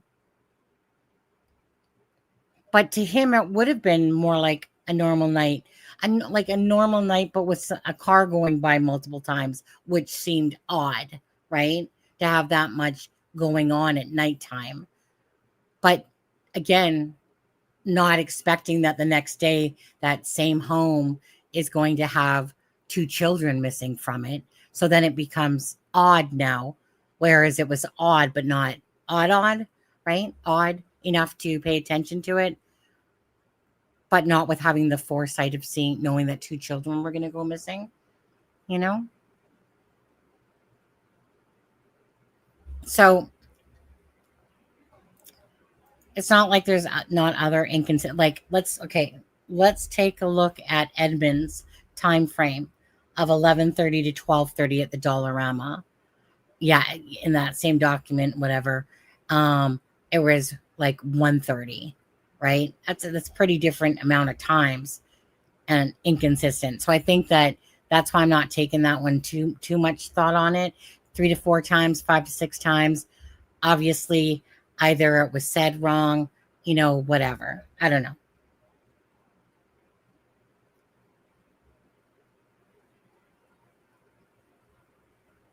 But Justin also had info to share. Yeah, I should have pulled that up actually. But Justin also had info to share.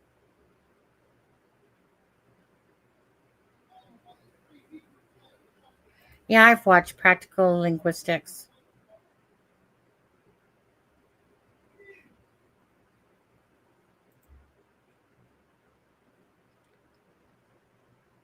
Well, that's just it.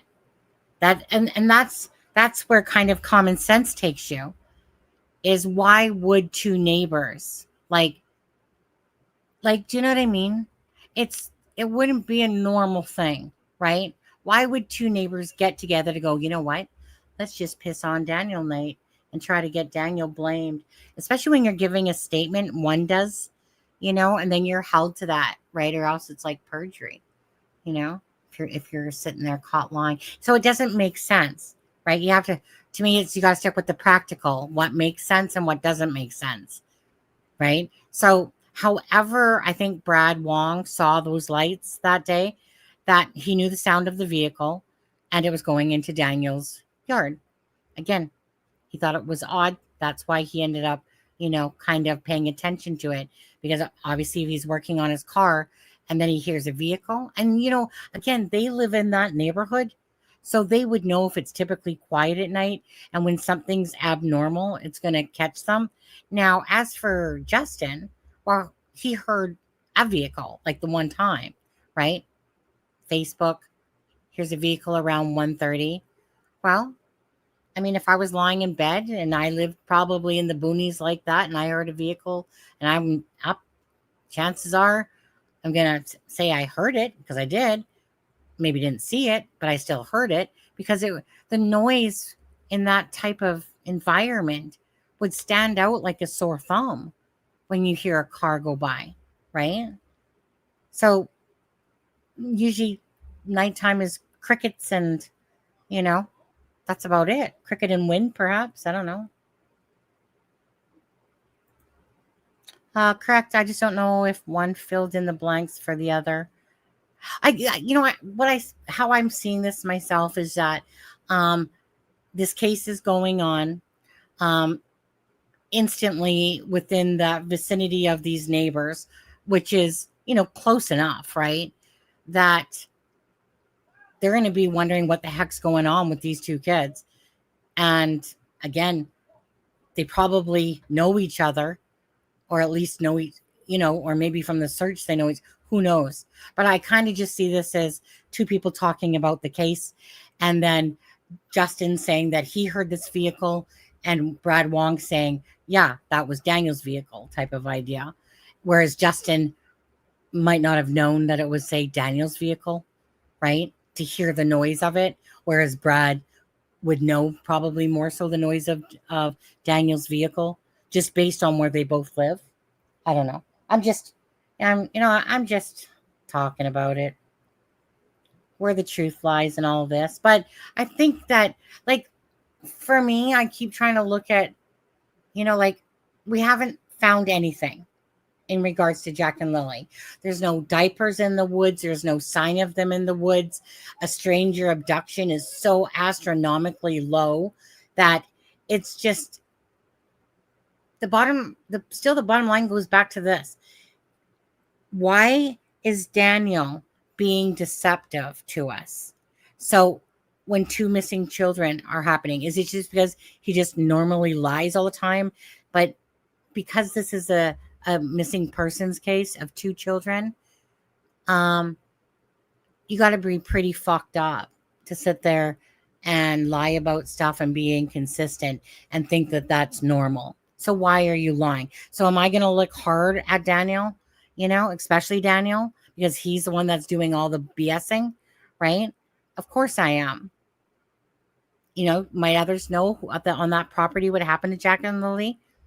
Absolutely may know. But Daniel's the one that's presenting himself out to the public, that constantly won't back down, and he keeps going in for more. So, hey, if you're going to keep being inconsistent and saying weird ass shit and giving us information that normally people wouldn't give on certain things and doing what you're doing, am I going to look at that as suspicious? Yeah, absolutely.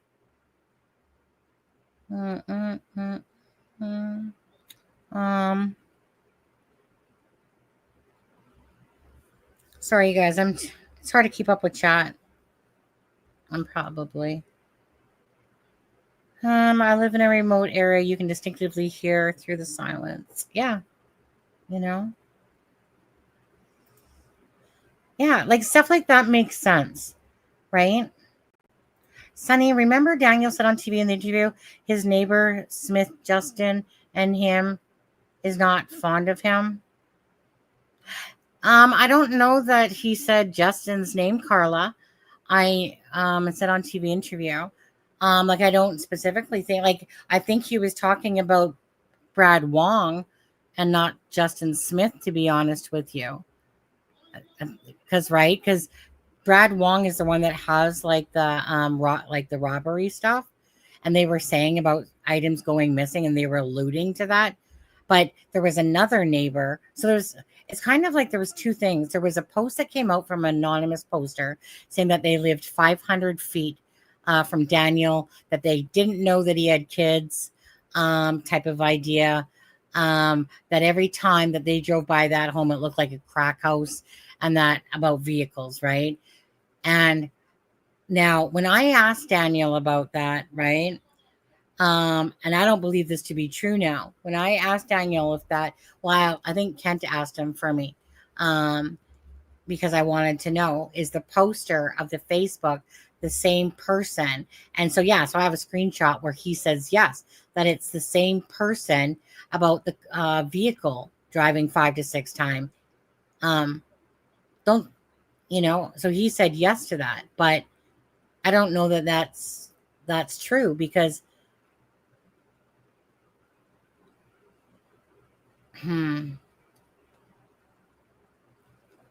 because I believe it's him that said, because he has children himself, right? So I don't believe that to be true. I think that the one that he was referencing, and trying to dismiss anything about a vehicle, was Brad Wong, right? Because they referenced about the person, like that stuff getting stolen, and blah blah blah blah blah. Again, right? Like 1 minute it's yes, but yet, okay, so this one knows you have kids, this one doesn't know you have kids, so I don't really know what the F is going on with that, to be honest with you. It's so confusing. But according to Daniel, yes, it was the same person. But I don't think it is the same person. I think we have the Justin Smith, who probably didn't even know that there was 2 kids on that property. And I think Brad Wong knew that there was kids on the property. I don't know. Earshot in the woods before the leaves come out is very, very far. Maybe.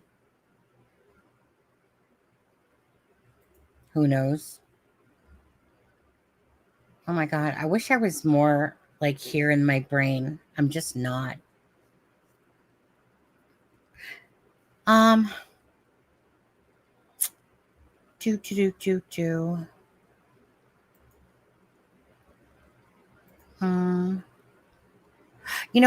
One second. October 17th.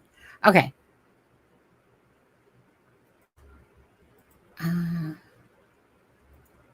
I'm just going to play a news clip for a second. I honestly just need to take a minute to myself to gather my thoughts in my brain, just for a second here, because I just feel like I'm just so far. It's like I'm reading stuff and it's not even sinking in, and when my brain's not tired like this, it's more alert to stuff. But right now it's like so much stuff has gone in and out of my brain today. So I'm just going to play a clipping, okay, guys, of this news here. And is this the one? Yeah, I think I'll just play this for a second. 1 second.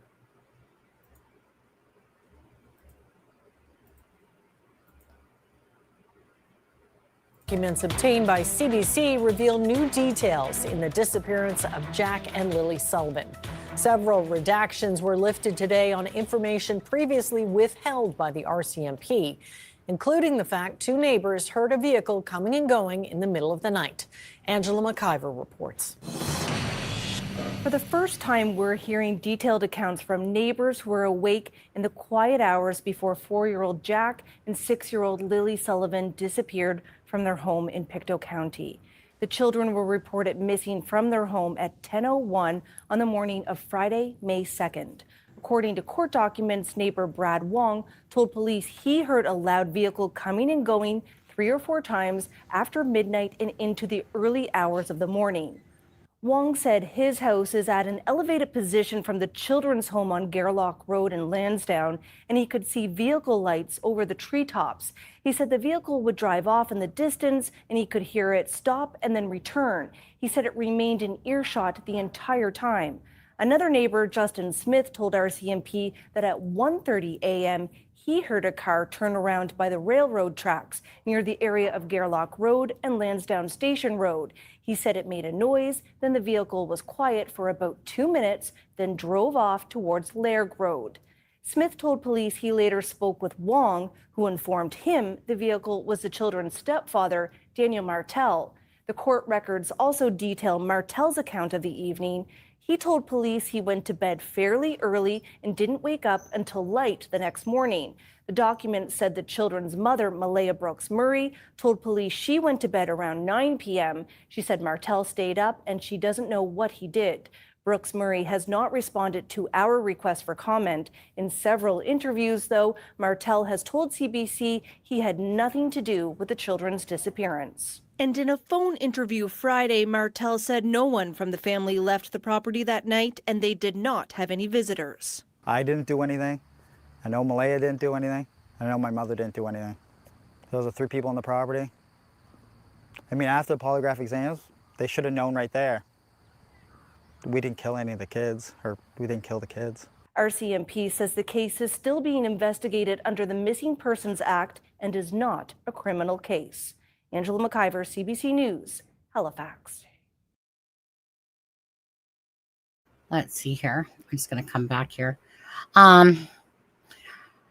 Oh, Daniel. I always keep wondering why the focus really isn't on Jack and Lily, but self-preservation of putting out there, always just wanting to say about, like, why does he care so much? Well, because he's a narcissist, but whatever, in my opinion. Why does he always want to talk about, like, I agree with Jules K9, because I think that a lot of us think this, like, why isn't Daniel, like, constantly being at the forefront, you know, like, let's just keep talking about Jack and Lily. But it's not that he's talking about Jack and Lily. It's truly that mostly what he's putting out there is all these things of, like, the police need to look this way, to what I'm saying. Like, it's like Janie's interview too as well. It's like they keep trying, it's like trying to be sold on why they didn't have nothing to do with it and justifying all that stuff. And the more that they keep doing that, you're just like, why isn't the focus really towards Jack and Lily? And why is it keep being about yourselves and, you know, how you almost died 2 times and got impaled, how you said their names to your voice hurt, how you're the only one looking for the kids, trying to bring awareness. You're the only one speaking out. You're the one that the kids came to. Malaya didn't do shit all, basically, according to him. And everything is just about, you can just see it, right? It's just always about this ego, this heroicism, or whatever, if that's a word, about being the hero of everything, but yet trying to misdirect. And all I see is somebody that's trying to run a narrative full force. And they care so much about that part of it that it's like Jack and Lily are more in the background to what they're saying.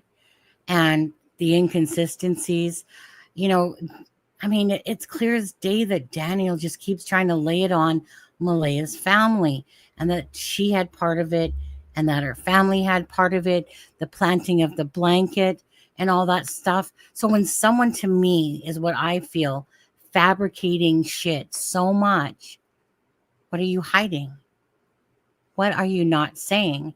Because all I'm hearing is blah, blah, blah, blah, blah, bullshit. And so you're just left with, yeah, dude, you can pretend all you want that this is about Jack and Lily. But if you really truly look at everything Daniel does, right, it's always about himself. And Janie's interview was about herself. Well, it was about the door being loud. It was about Malaya standing there with Meadow in her arms, and it was all that stuff, and instead of like saying like we're truly here, like we're here for Jack and Lily, you guys, that's the focus. People can say whatever they want. Daniel says that, but then by the same token, right, he's totally feeding in to all this drama because of his inconsistencies. But it's just constant about stuff about Malaya that's so thick. And it's like someone taking away from trying to take away from themselves and realizing that you're dealing with smart people that aren't buying your shit. And they're frustrated. They're sick and tired of it. And you don't even grasp that. Right? And people, like, it's almost like the whole Taylor thing has come and went because people still, are sniffing for whatever Daniel's going to say next. And I mean, honestly, if he keeps contradicting himself and saying shit,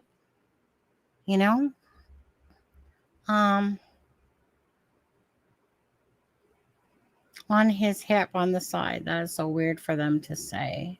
Yeah. I don't know. Hey, Daphne, do you want to come up and join me up here?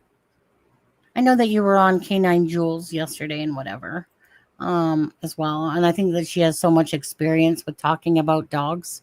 And that I think that it's important to hear how dogs act actually instead of it coming.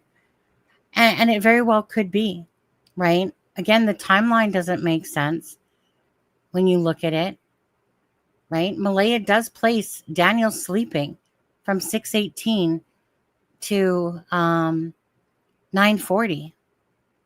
Well, again, unless it's hidden in the documents, what about this lock on the door?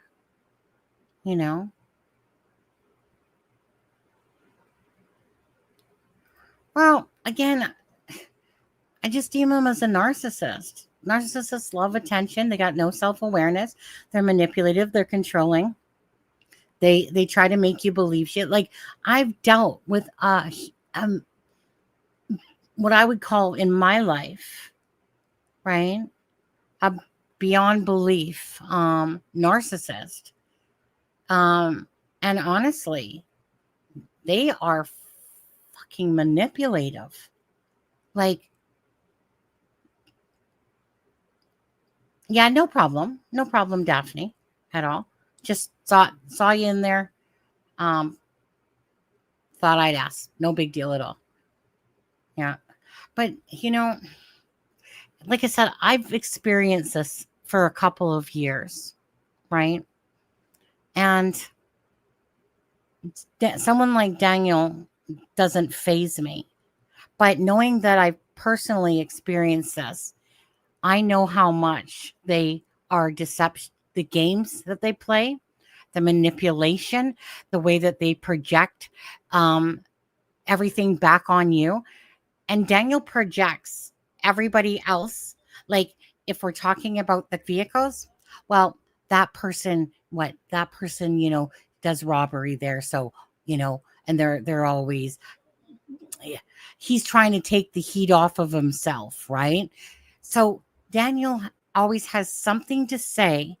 So it's like Daniel sitting here like where I am and going, everything that comes at him from about something else, Daniel's like, nope, deflect, bullshit, nope, gonna deflect that one, nope.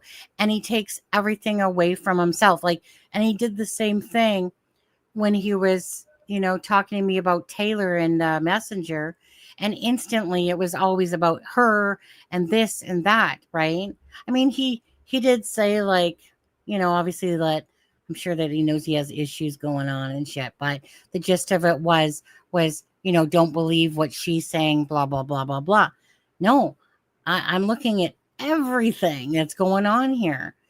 And, and so it's not like I purposely go, let me do a live today and shit on Daniel's show.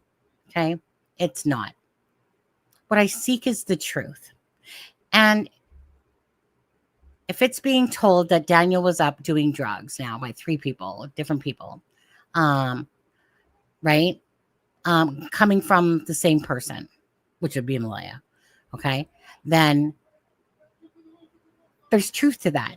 So why, was she protecting Daniel? When I say protecting Daniel, like what type of protection, whatever. But like, why wasn't that in the documents, or is it somewhere in the documents about that? Right. But no, but in that statement, that would contradict it then. If that statement that, she basically went to sleep and, because Daniel, remember, he was supposed to clean the house, and she acts like, I don't know what he did. Well, you do, that he was on drugs and whatever, and stuff like that. Yeah. I know DC show is live right now. He went live at 5:05. So for people that obviously want to go over there and watch, go ahead. It's about getting the information out, regardless, getting people talking, getting people to tell the truth of Jack and Lily. So again, you have to look at it like, so Daniel's up doing drugs, and he's putting a wrenchy over the door and stuff like that. Why would the kids first of all go out the front door, right? Do you think that Malaya would take down the wrench and go out the front door?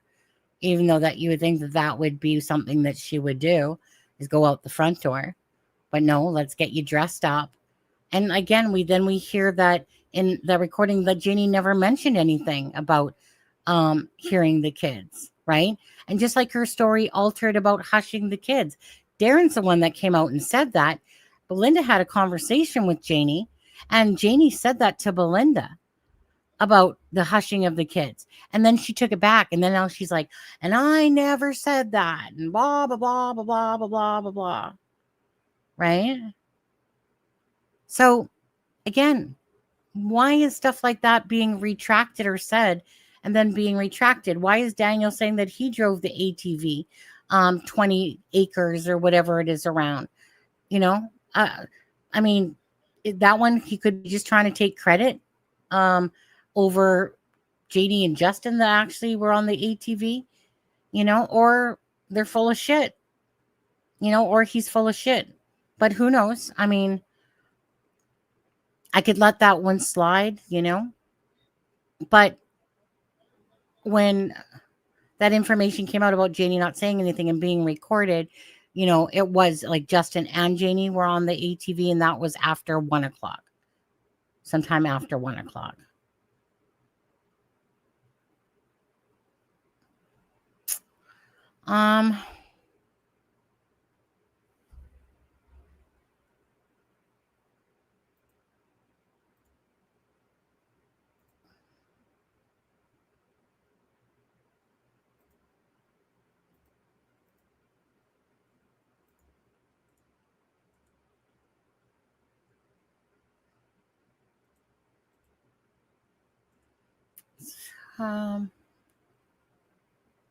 Let's go back over it. Let's go to Google Maps here. Okay. So Justin Smith owns, like, I think 3 parcels of land around here. Here, here, and here. Okay. Now, so this is where Justin lives, right? Now, the thing I personally don't understand, and whoops, I opened up the wrong stupid thing. The thing that I don't personally understand with this, and maybe someone can put clarity to me on this. is if Justin lives up here and 1407 Gairloch Road is down here, I can understand. Like, I can understand him hearing a vehicle, but what I'm not understanding, and help somebody maybe help my brain think, if you live up here, how would you know that the vehicle went here near the railroad tracks, you know, in this area? I thought that Justin perhaps lived down here in this area to know that.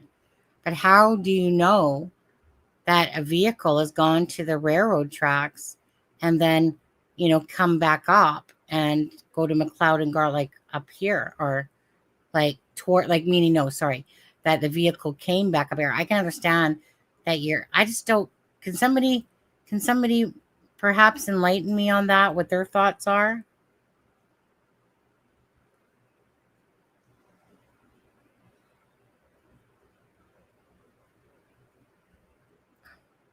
Because I don't get the chance to sniff our mom's car, because the car, I don't know about all that stuff, right? That's not been said. I don't know. But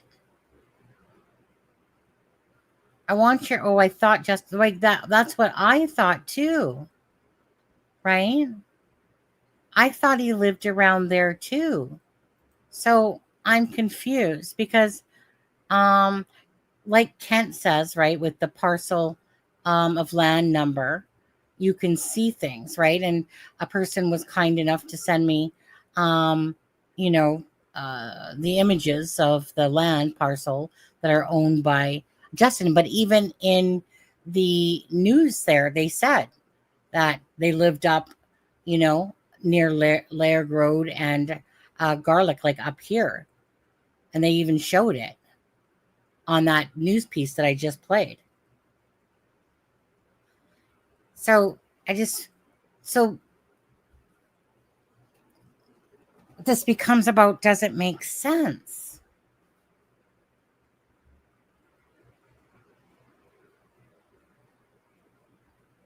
Oh, are you talking about right now, Carla? So I just finished watching DT show, Drunk Turkey. So he's blaming Wong for kidnapping the kids.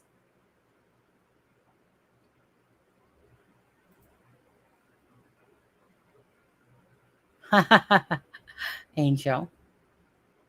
That does seem like a good distance.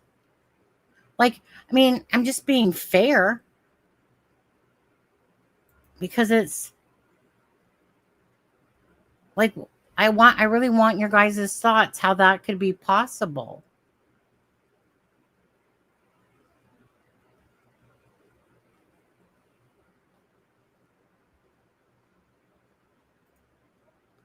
I don't know, but if there's 5 families living in their area, no traffic at the time of night, would it be possible? Well, I mean, we need someone that lives in that area to do a drive-by. Sunny, is the gray area water? Yeah. Here. Where's Kent? Kent. Are you watching? I bet you his ass is watching DT right now. I bet you any money that his butt is watching DT.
Yeah, the blanket. Sorry, I was looking at something. Okay. So the blanket is right here. Okay. Right there on the ATV trail, right at the corner. Right. This is Jack and Lily's place here. Whoops. What the heck did I just do? What did I do? Oh my goodness. What did I do? I got to go back. I couldn't tell you what I clicked on there. Right? Now, again,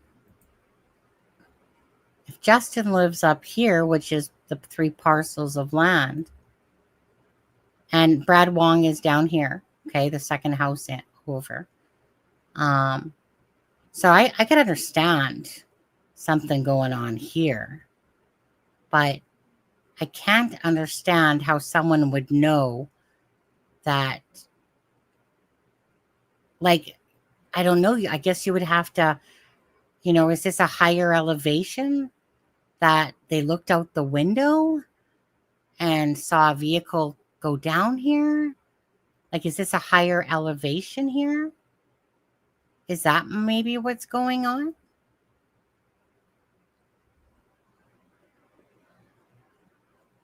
No, I'm not on the drink. I haven't had nothing to drink besides water. Tired, like my brain is exploding, but sunny and 50-foot elevation. Wong's house. Well, I think that's what Kent said. Sunny and a 50-foot elevation. Wong's house.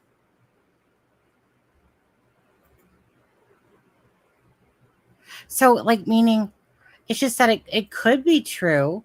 I just don't know of the elevation if the person was like looking out their window, right? But, I mean, we're talking like nobody freaking lives around there, land. So if someone hears a vehicle, do they get up, look out the window, type of thing, and they're up higher and then coming down? This would be really great if somebody lived in that area to do a video of that, like show it in a sense, right?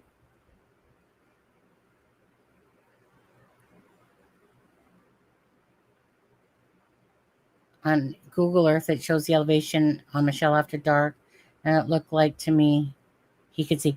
Well, let's take a look, because I'm not in the mood to try to figure out the elevation on this. So let me go see what Michelle after dark, what's she saying.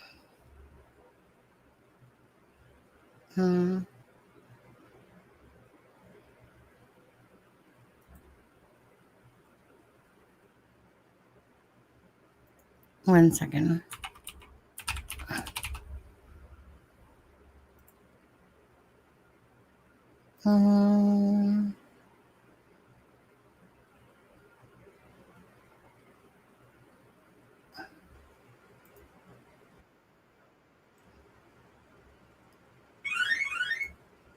Oh, it's my husband's phone going off.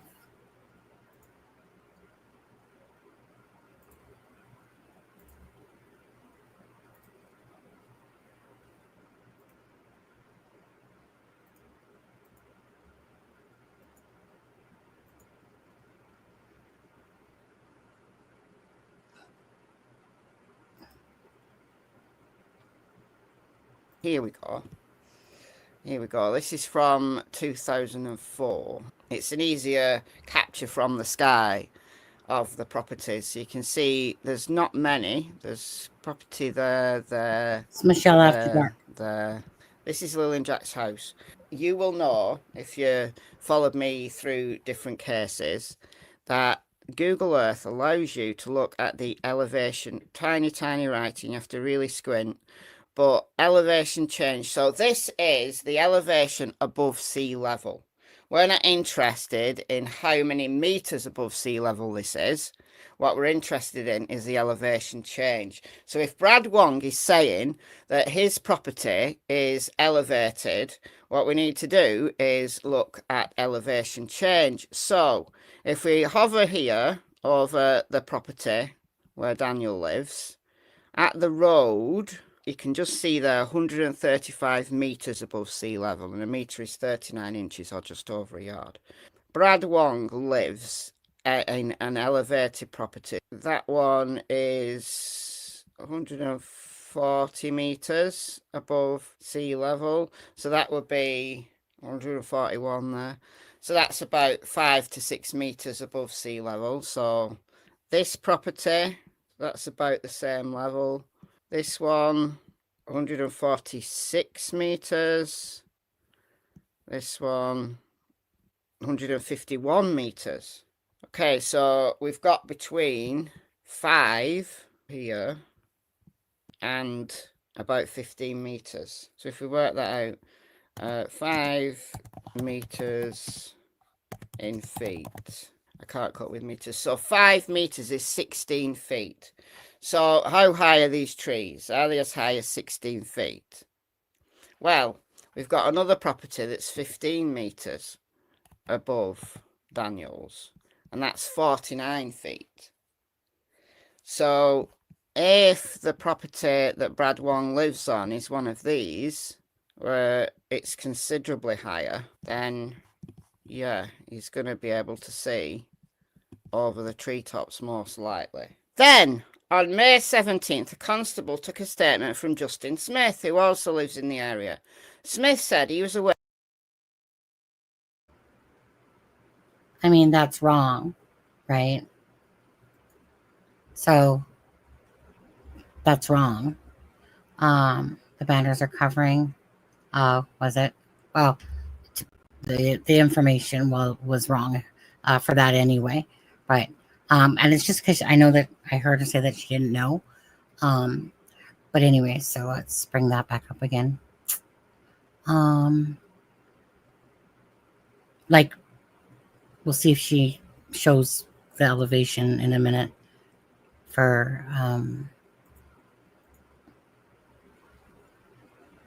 Justin's place or whatever, Justin Smith. Hate it when there's similar names like Daniel from the Darn Turk Show, Daniel Martell.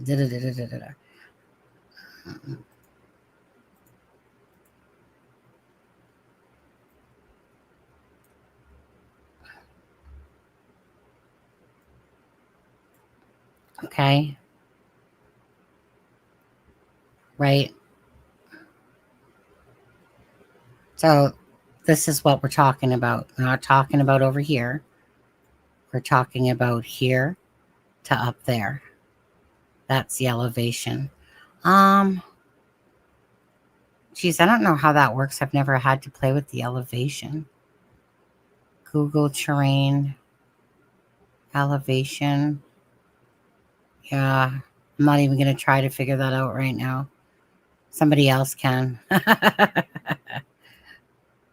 Yeah. So for that, that's what we're talking about, okay? So is it possible to see from down here, right, to 1407 Gairloch up there? Well, well,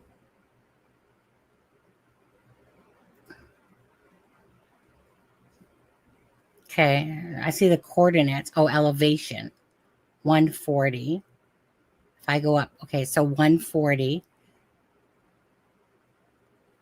to 136. So here is say 141. Let's just say. And then I go here and it's 136. So hold on.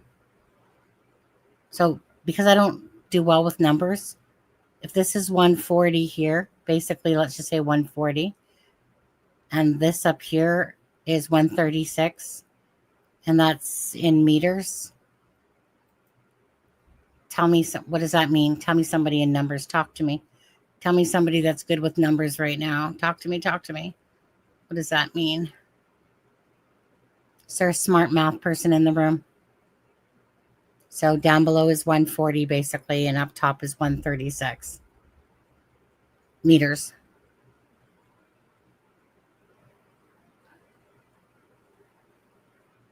Sonny just snipped over to D2 and he said Justin was staying across the road and down to the left if you came out of Daniels. Yeah, down the road and left. I know exactly where it is. Yeah, like I know exactly what place it is. You go down the road and left.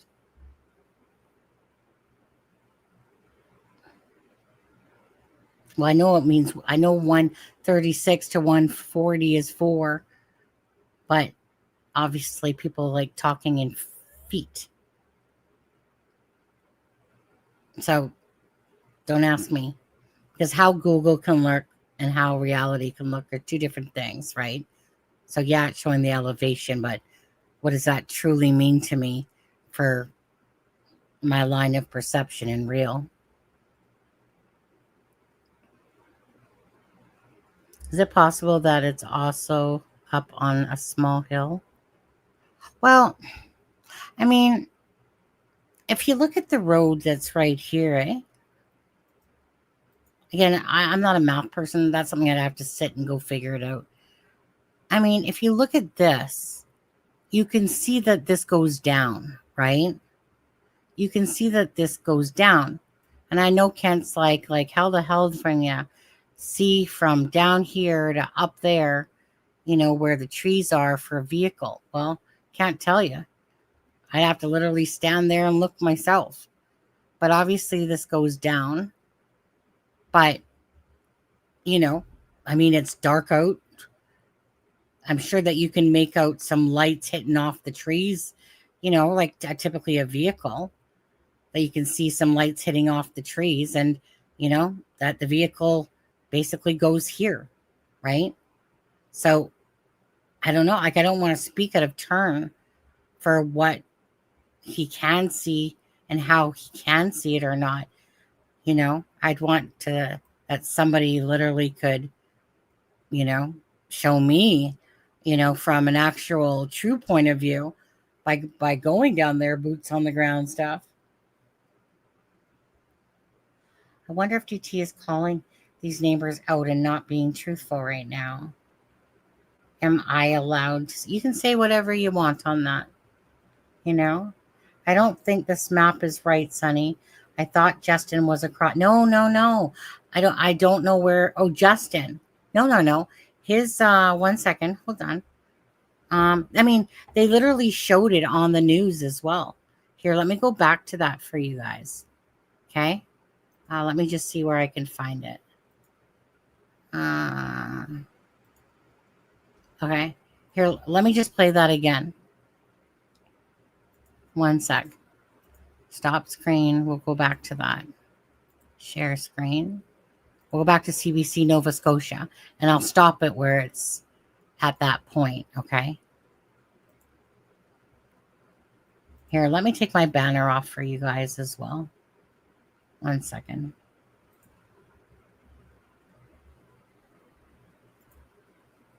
Okay. Where's my Nova Scotia? Night. Angela McIver reports. For the first time, we're hearing detailed accounts from neighbors who were awake in the quiet hours before 4-year-old Jack and 6-year-old Lily Sullivan disappeared from their home in Pictou County. The children were reported missing from their home at 10:01 on the morning of Friday, May 2nd. According to court documents, neighbor Brad Wong told police he heard a loud vehicle coming and going 3 or 4 times after midnight and into the early hours of the morning. Wong said his house is at an elevated position from the children's home on Gairloch Road in Lansdowne, and he could see vehicle lights over the treetops. He said the vehicle would drive off in the distance, and he could hear it stop and then return. He said it remained in earshot the entire time. Another neighbor, Justin Smith, told RCMP that at 1:30 a.m., he heard a car turn around by the railroad tracks near the area of Gairloch Road and Lansdowne Station Road. Okay. So, can you guys see that? Right? So, again, so where I'm showing you where Justin's places is, let's look at the 1 second. Let me go back to Google Earth.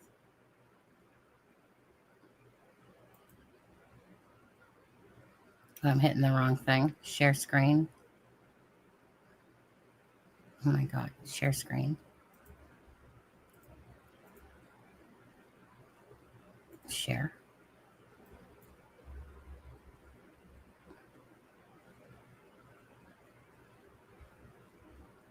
Right? So just like what they're showing, like on the news, is Justin lives up here. Like I literally have pictures of his land, right? That somebody sent me.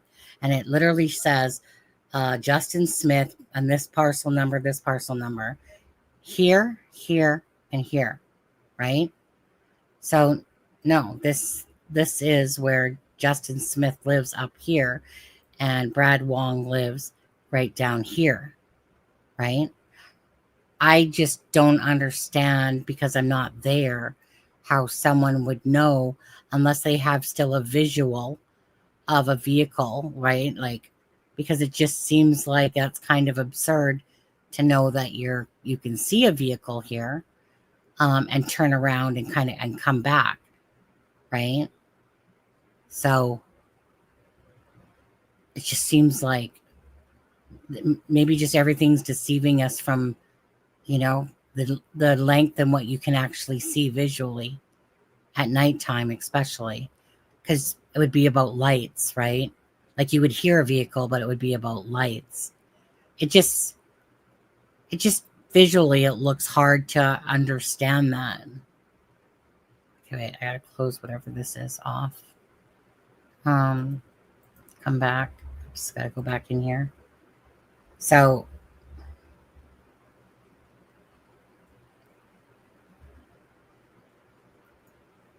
Justin clutched some pearls.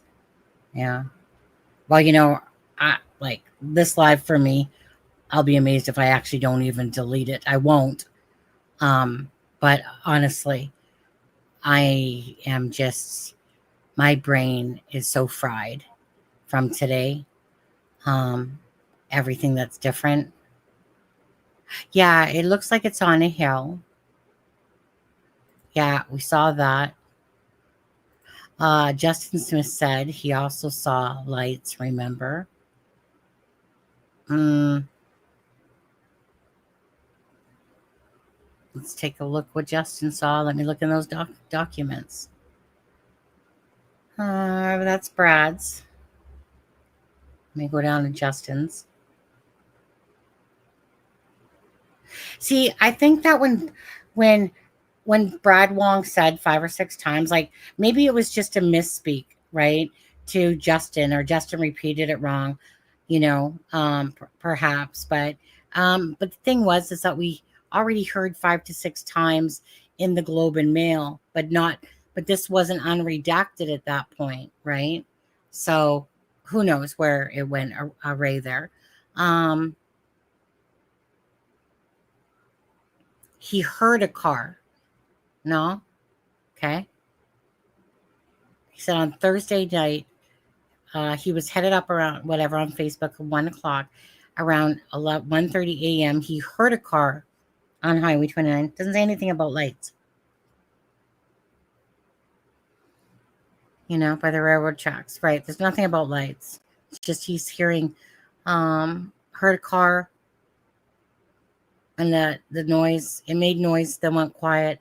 The vehicle was quiet for about 2 minutes, then drove towards Lag Road. I don't know. I just find that one a bit strange, just because of the distance. But who knows? Who knows, right? I don't want to take away from it because I don't live there and don't know. Whoops. So.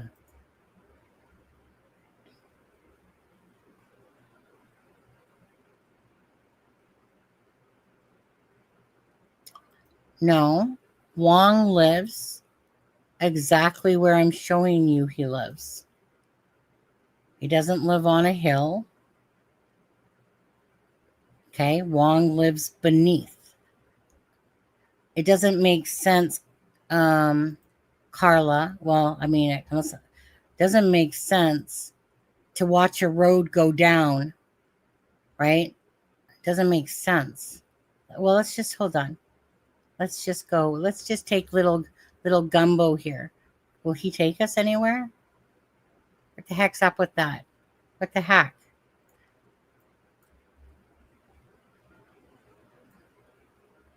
Okay, so we can go here. Maybe. Can we go here? Let's take a look. Okay, that road goes down. It does not go up. Right?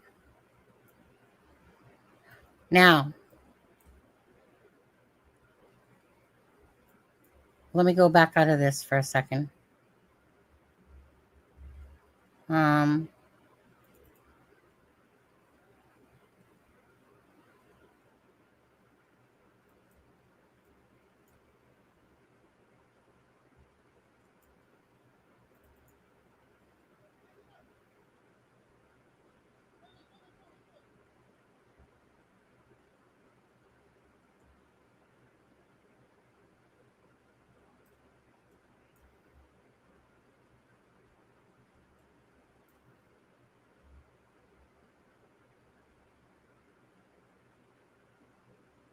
158 meters, 135.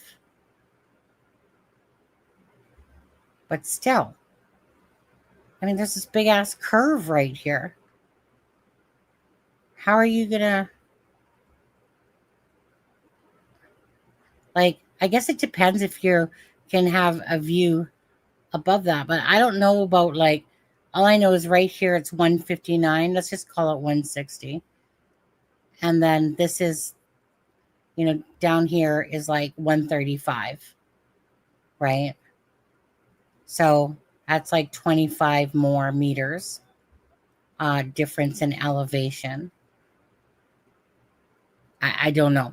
Like I said, unless I'm living there looking down, no idea exactly what his point of view is looking like. Is it that he can see from here because it's going down? It could be. Like, it very well could be, right?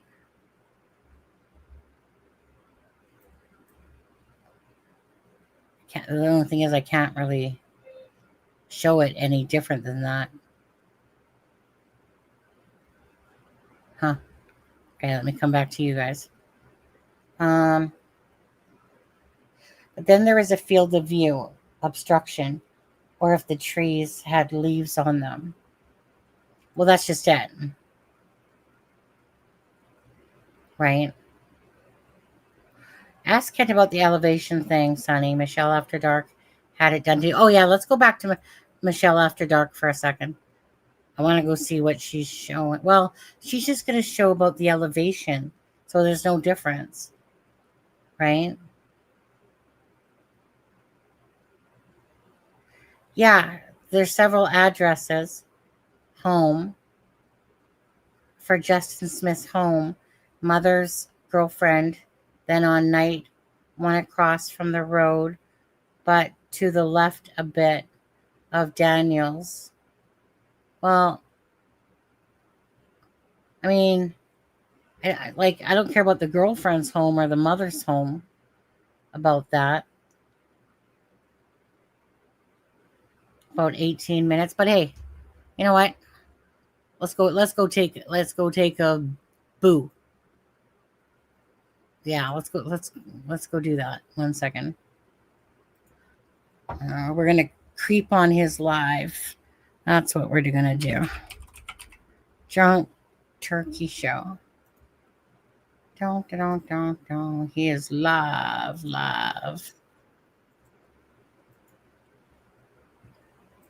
Let's go take a boo. 18-minute mark, you're saying? Oh, hold on.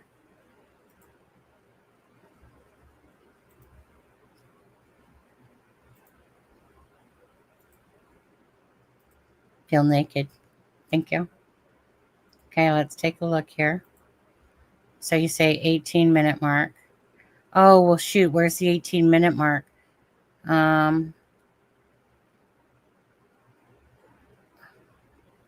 Shit. How do you figure out the 18-minute mark?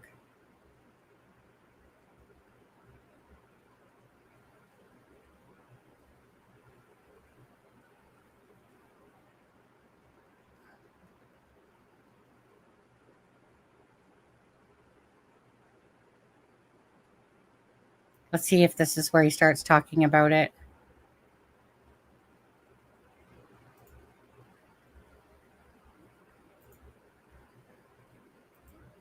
Let's just see if this is where he starts talking about it. Find out. It's Daniel's trailer. You think he's seeing some trees? Seeing some? You think he's seeing lights over these trees?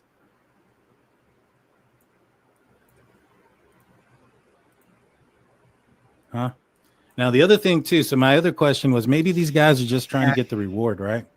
Maybe they just want the reward. It's $150,000. Maybe these guys figured Daniel actually did this. You know, we think he did it. Curious as to if their relationship has always been so close, if they've always been so tight, or if this is something That's him. recent and there's a reason for the relationship to have gotten so tight and so close together. Just my pickups here. Let's see. Just trying to find these parcels. And you're right, Lurker. That is where Lorda is. It's no longer Lorda. It's no longer for a disability place. And I would love to tell you where I got this information from, but I can't. And I recently found out. So these two areas, for one, are hella way far away from Daniel's house. So I was like, I highly doubt. But what I recently found out is that he was actually staying here the night of the disappearance, which is crazy. Because if Wong happened to be visiting Justin that night, and apparently they are friends, guess which house he has to pass in front of to get back home? Just kind of throwing that out there. But this is apparently where Justin was at. And from... So he was on the campground? Like, so, wait, what? Justin's night of disappearance was on the campground?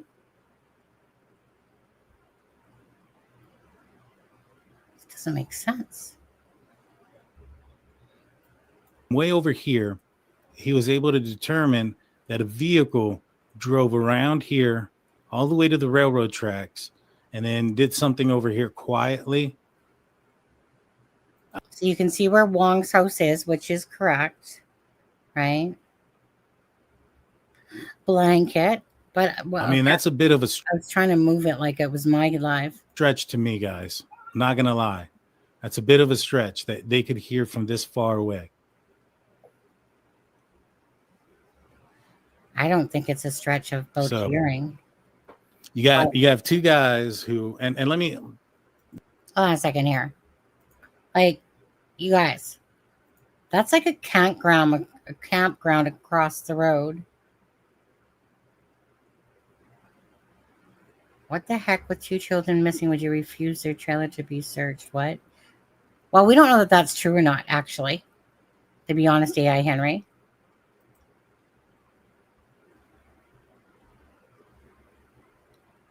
I'm confused about this whole that Justin was living on the campground across the road thing.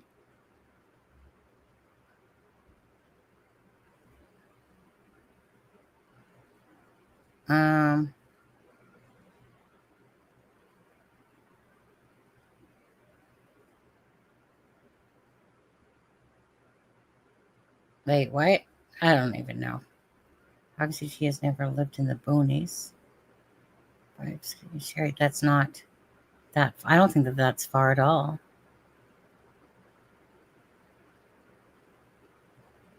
He just said they maybe. Like, who's giving this information? Daniel? Right? Right. Obviously at night. What part she would not allow? What part she would not allow to be searched on Saturday? What, Belinda?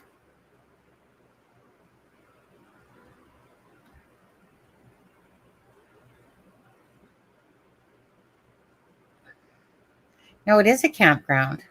It's like it was like a day thing, right? Go there to, like it's a campground thing.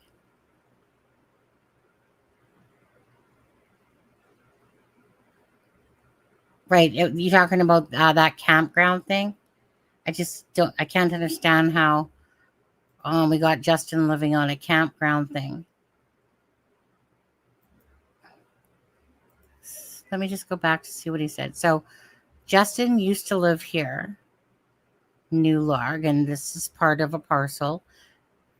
Justin's home is here, I guess. For one, are hella way And then far Justin, away from Daniel's house. So I was like, I highly doubt. But what I recently found out is that he was actually staying here that night of the disappearance, which is crazy because if Wong happened to be visiting Justin that night and apparently. Yeah, I'm just gonna let that one go right now. It's okay, well, hold on. 1 second.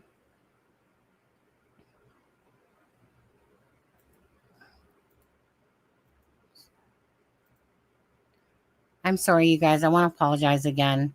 I'm so sorry that there's other things that I wanted to go over and discuss. And honestly, my brain's a Fruit Loop today. It's just a Fruit Loop.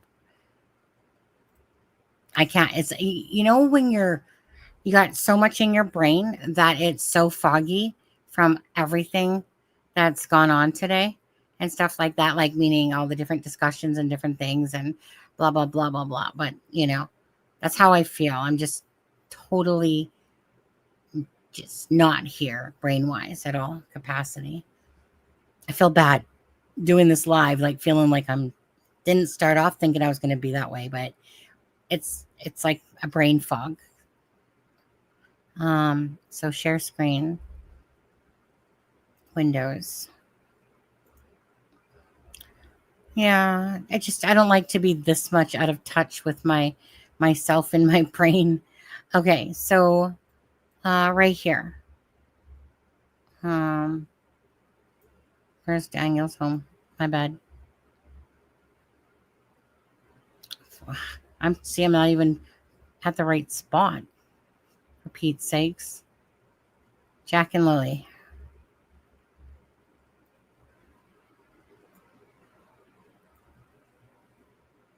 Where's my little pawns? Come on now. Are we in the right year? Still should look the same. Campground is just down the road here. Oh, maybe we should bring it into, let's see, hold on.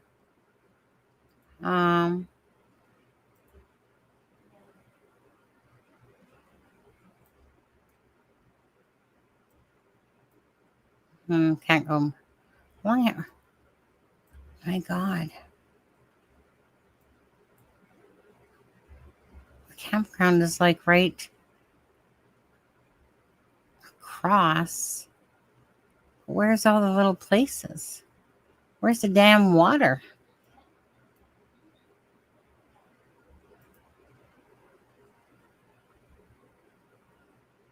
What the hell? I've seen this on the maps.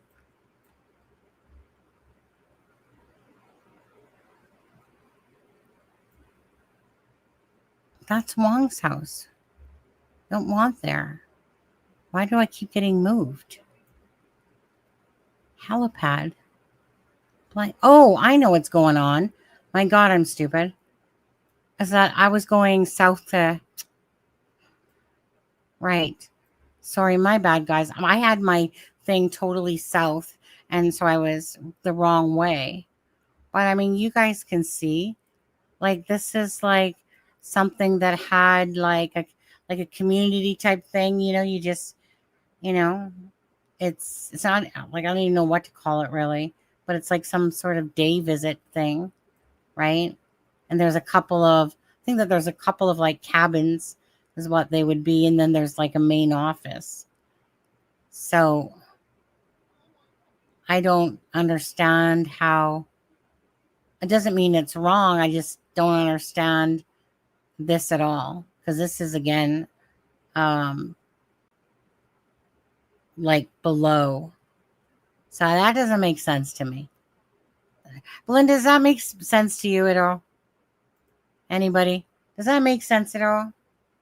Oh, I didn't have that big enough. Here, let me show that again.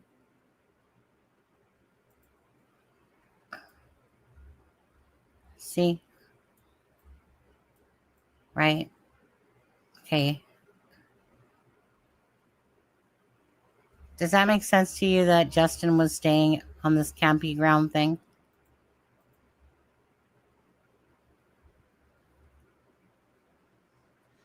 No, it's honestly, Robin, I don't think it's that. It's just, like I said, I was on the go pretty much all morning. So I woke up and it was about 4 o'clock in the morning, right? And then it was like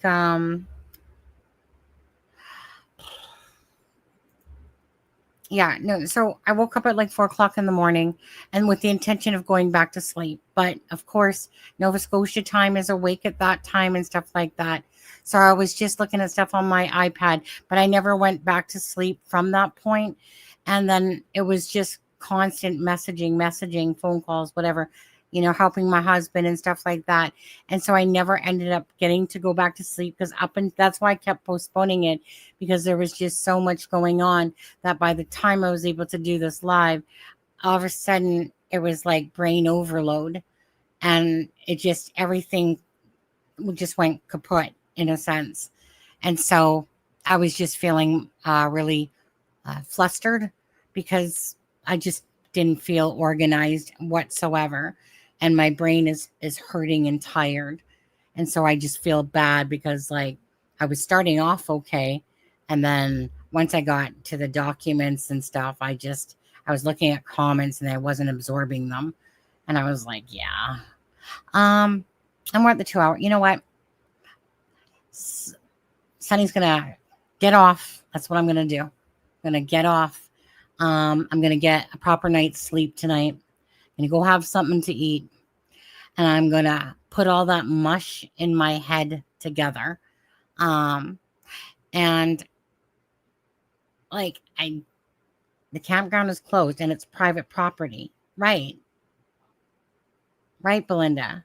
So how was he staying on the campground? Right? That doesn't make sense at all. Right? And his parcel of land still show. So anyways, you know what? Thank you guys. Thanks for everything you're doing for Jack and Lily. Again, I'm going to apologize. Doesn't matter. Sorry, I am not myself tonight. And my brain freaking is fried on this one. At the end of the day, again, if people do want the documents, you can ask me for them. But there's nothing out there unless you like literally legitimately just want the documents, but there's nothing else in them that's going to be said than what's already out there from those articles, So you guys know my email at crimingshame@gmail.com. Yeah. Thanks, Belinda. I just feel like I let people down because I had more things that I wanted to go over and talk about, but yeah. So I'm going to leave it at that. I'm going to get myself, like I said, some rest, and I want to get my shit together for the next live. Okay, guys. So, again, thank you to everyone. Again, just a reminder, thank you to everyone that sends me stuff. Thank you to Please Bring Me Home. Thank you to everyone that just really cares for finding answers for Jack and Lily and stuff like that. Yeah. Okay. So you guys take care of yourselves. Yeah. So when somebody said I'm drunk, no, I barely ever drink at all. But maybe it is my diabetes as well kicking in. So take care, guys. Love you. Thank you so much. And with that being said, I'm, okay. Let's just get me shutting up and out of here is what I need to do.